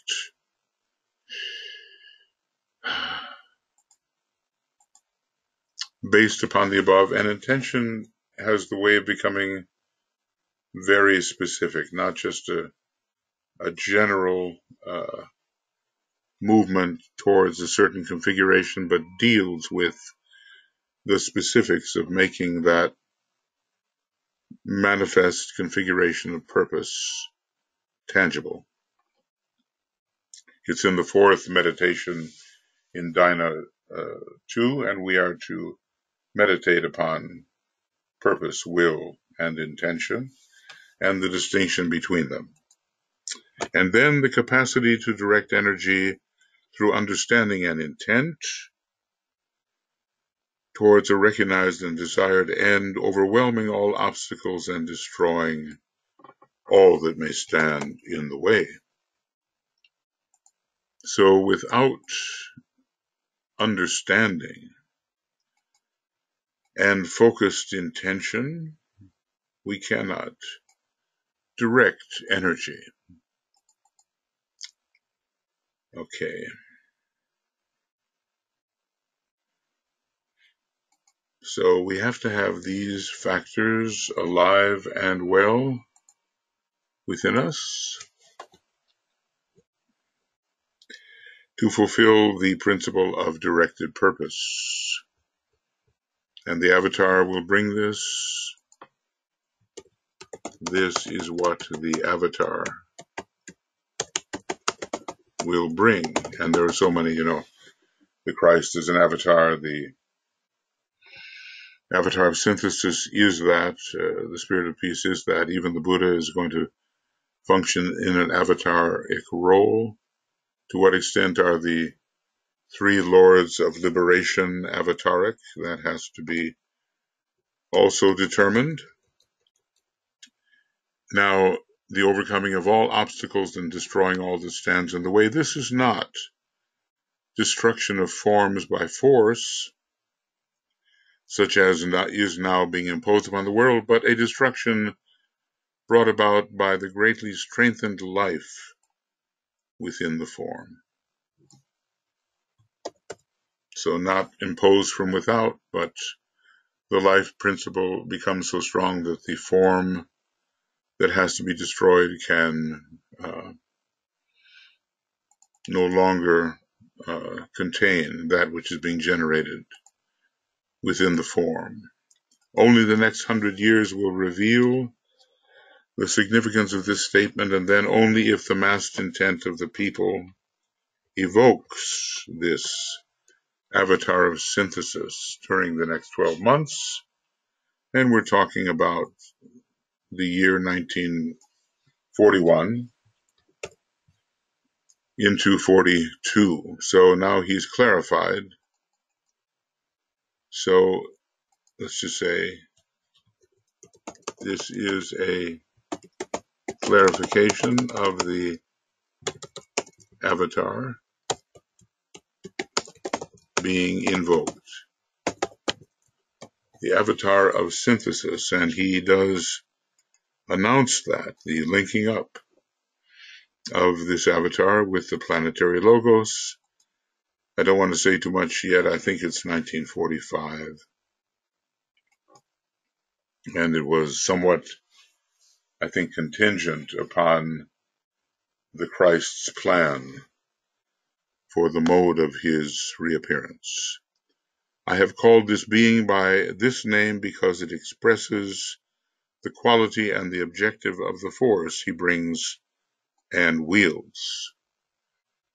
So now DK is discussing the forces of a number of kinds of avatars, and we have to be aware of these possibilities which humanity little expects, but which can bring aid even now if humanity gives all it can. Now, I can foresee this happening again, in the far north.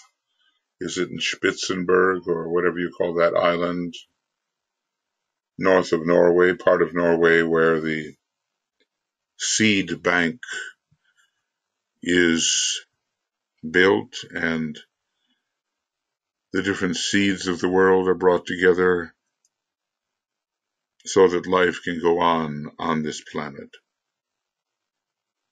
And there can be, I'm afraid, given the problems which exist with environment, there can be mass starvation coming up. Something there has to be that will force humanity to come together to invoke the forces of light, the hierarchy, those who know, to invoke an avataric descent. So humanity must get together to invoke avataric descent. So this is, it's one of the early references to the avatar of synthesis. And he's called it by this being by this name because it expresses the quality and the objective of the force he brings and wields. Now, humanity is a long way even from achieving a necessary unity, let alone the recognition of synthesis.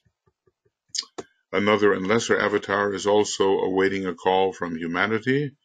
He is esoterically related to the avatar of synthesis, being overshadowed by him.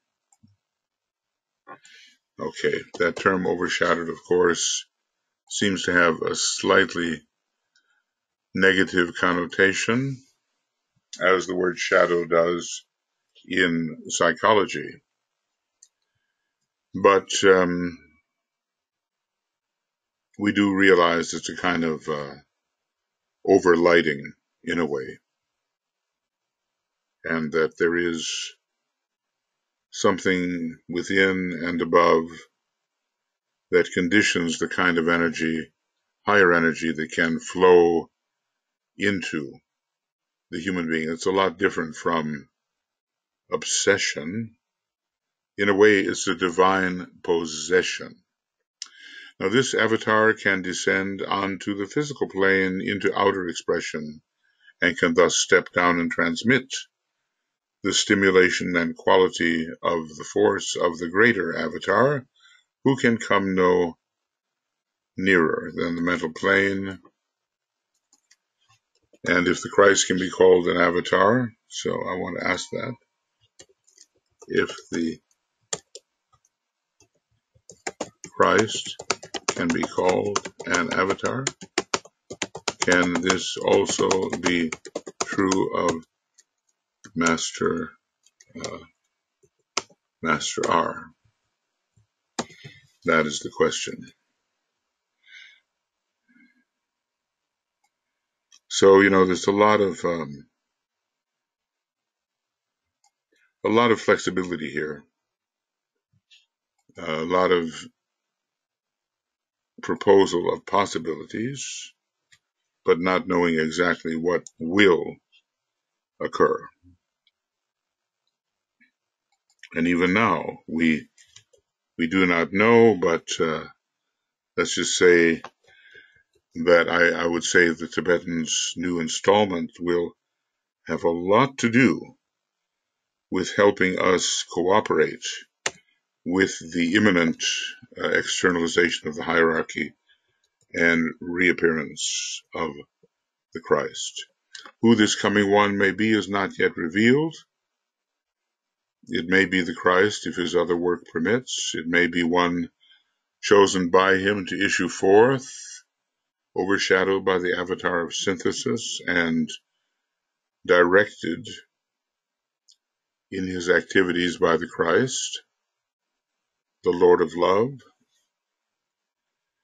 In this way, the energies of both Shamballa and the hierarchy will be focused through the coming chosen one. Well, we do know, at least we have been told, let us say, that the avatar of synthesis will indeed overshadow the Christ. And that it seems that that particular plan is now held fast in the plans of Sanat Kumara and the planetary logos. So it may be the Christ, maybe one chosen by him. Remember, this is 1941. So 4 years later, maybe a decision was made that indeed, yes, it is the Christ, someone who can descend onto the physical plane into outer expression and step down and transmit the stimulation and quality of the force of the greater avatar, who can come no closer than the mental.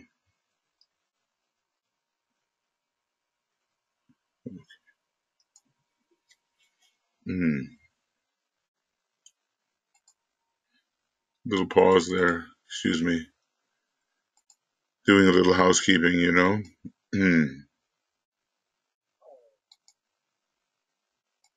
All right, so let's see what the next may be. Who is this coming one may be is not yet revealed. It may be the Christ, if his other work permits. I suppose to understand what the work of a master is, or such an one as the Christ, would be an overwhelming experience. We may complain about the burden we carry, but just imagine. Thus, a triangle of loving, purposeful energy will be created, which may prove a more effective way of releasing energy and a safer way than the focused impact of one selected force might be. So we might ask, is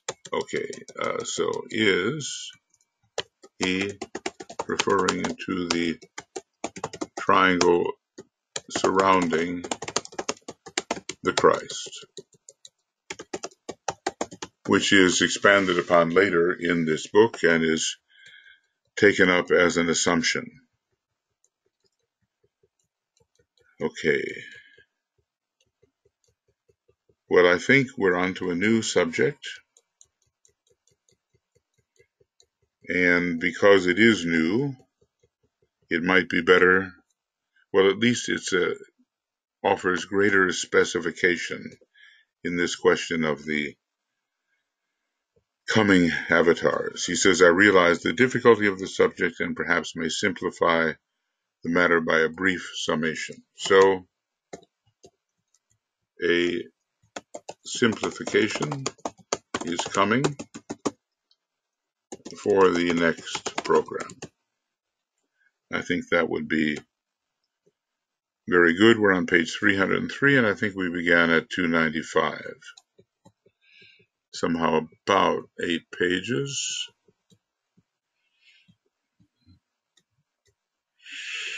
Yeah. And we've seen the type of avatars that can descend from various points of tension. So let's go down here and insert this. I realize at the moment I'm speaking more slowly than I often do. I can never account for how fast it's really going to go. But we are, getting through the book slowly but surely. This is the end of number 31, very approximately 2 hours. And what? And 15 minutes? We'll see. And the work goes from 295 to 303. And we're going to begin with program number 32. And we'll go from 303. And today is the 25th, but we don't know when we will begin. And I really hope it's today. I'd like to get quite a bit of this book, not all of it, of course, finished before the upcoming 33rd conference of the University of Seven Rays Institute Moria Federation. It is very informative regarding the manner in which the hierarchy works. And even though the outer events took place, let's say 80, 75 years ago, the method by which hierarchy works is revealed to us, and therefore the ways in which we can cooperate with hierarchy are also revealed to us. That's our most important factor at the moment. We are trying, as students of esotericism, to represent in some small way the plan of the spiritual hierarchy and to help pave the way for the manifestation of that divine plan. This we are struggling in our own various ways to do. And time will tell whether we will succeed or whether there will be that 300-year delay or whether there will be a delay even longer. It would be a shame to enter the Aquarian age with its possibility of circulation under a cloud, so that which would be circulated would not be of value to humanity, but which would be of great stress and hurt to humanity. It's still possible, should atomic energy and other even more potent weapons be released into the hands of certain nations. There's no telling what might happen to humanity and whether the whole experiment would have to be undertaken again. As DK says, to see whether a humanity might not be raised up in which the true hierarchical principles prevail and the divine plan can be expressed. I know there's a lot to absorb, but as we open our minds to the absorption and link up what is being said with what has been said before and what we have observed in the world, then I think there can be much benefit in attempting to assimilate within reason everything the Tibetan has said. I'd like to be able to make some commentaries on many of the Tibetan's books.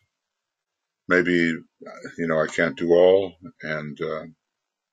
but I've already done some, and hopefully they will be of value as study tools, bringing in associations with that which is said, and illuminative associations. That is my hope, so that our minds and hearts will be in better positioned to absorb what is coming. We definitely know a third installment is coming, and we have to be discriminating enough and discerning enough to recognize when it comes. So all of this is simply preparatory work for the arrival of the third installment of these bridging treatises that are going to help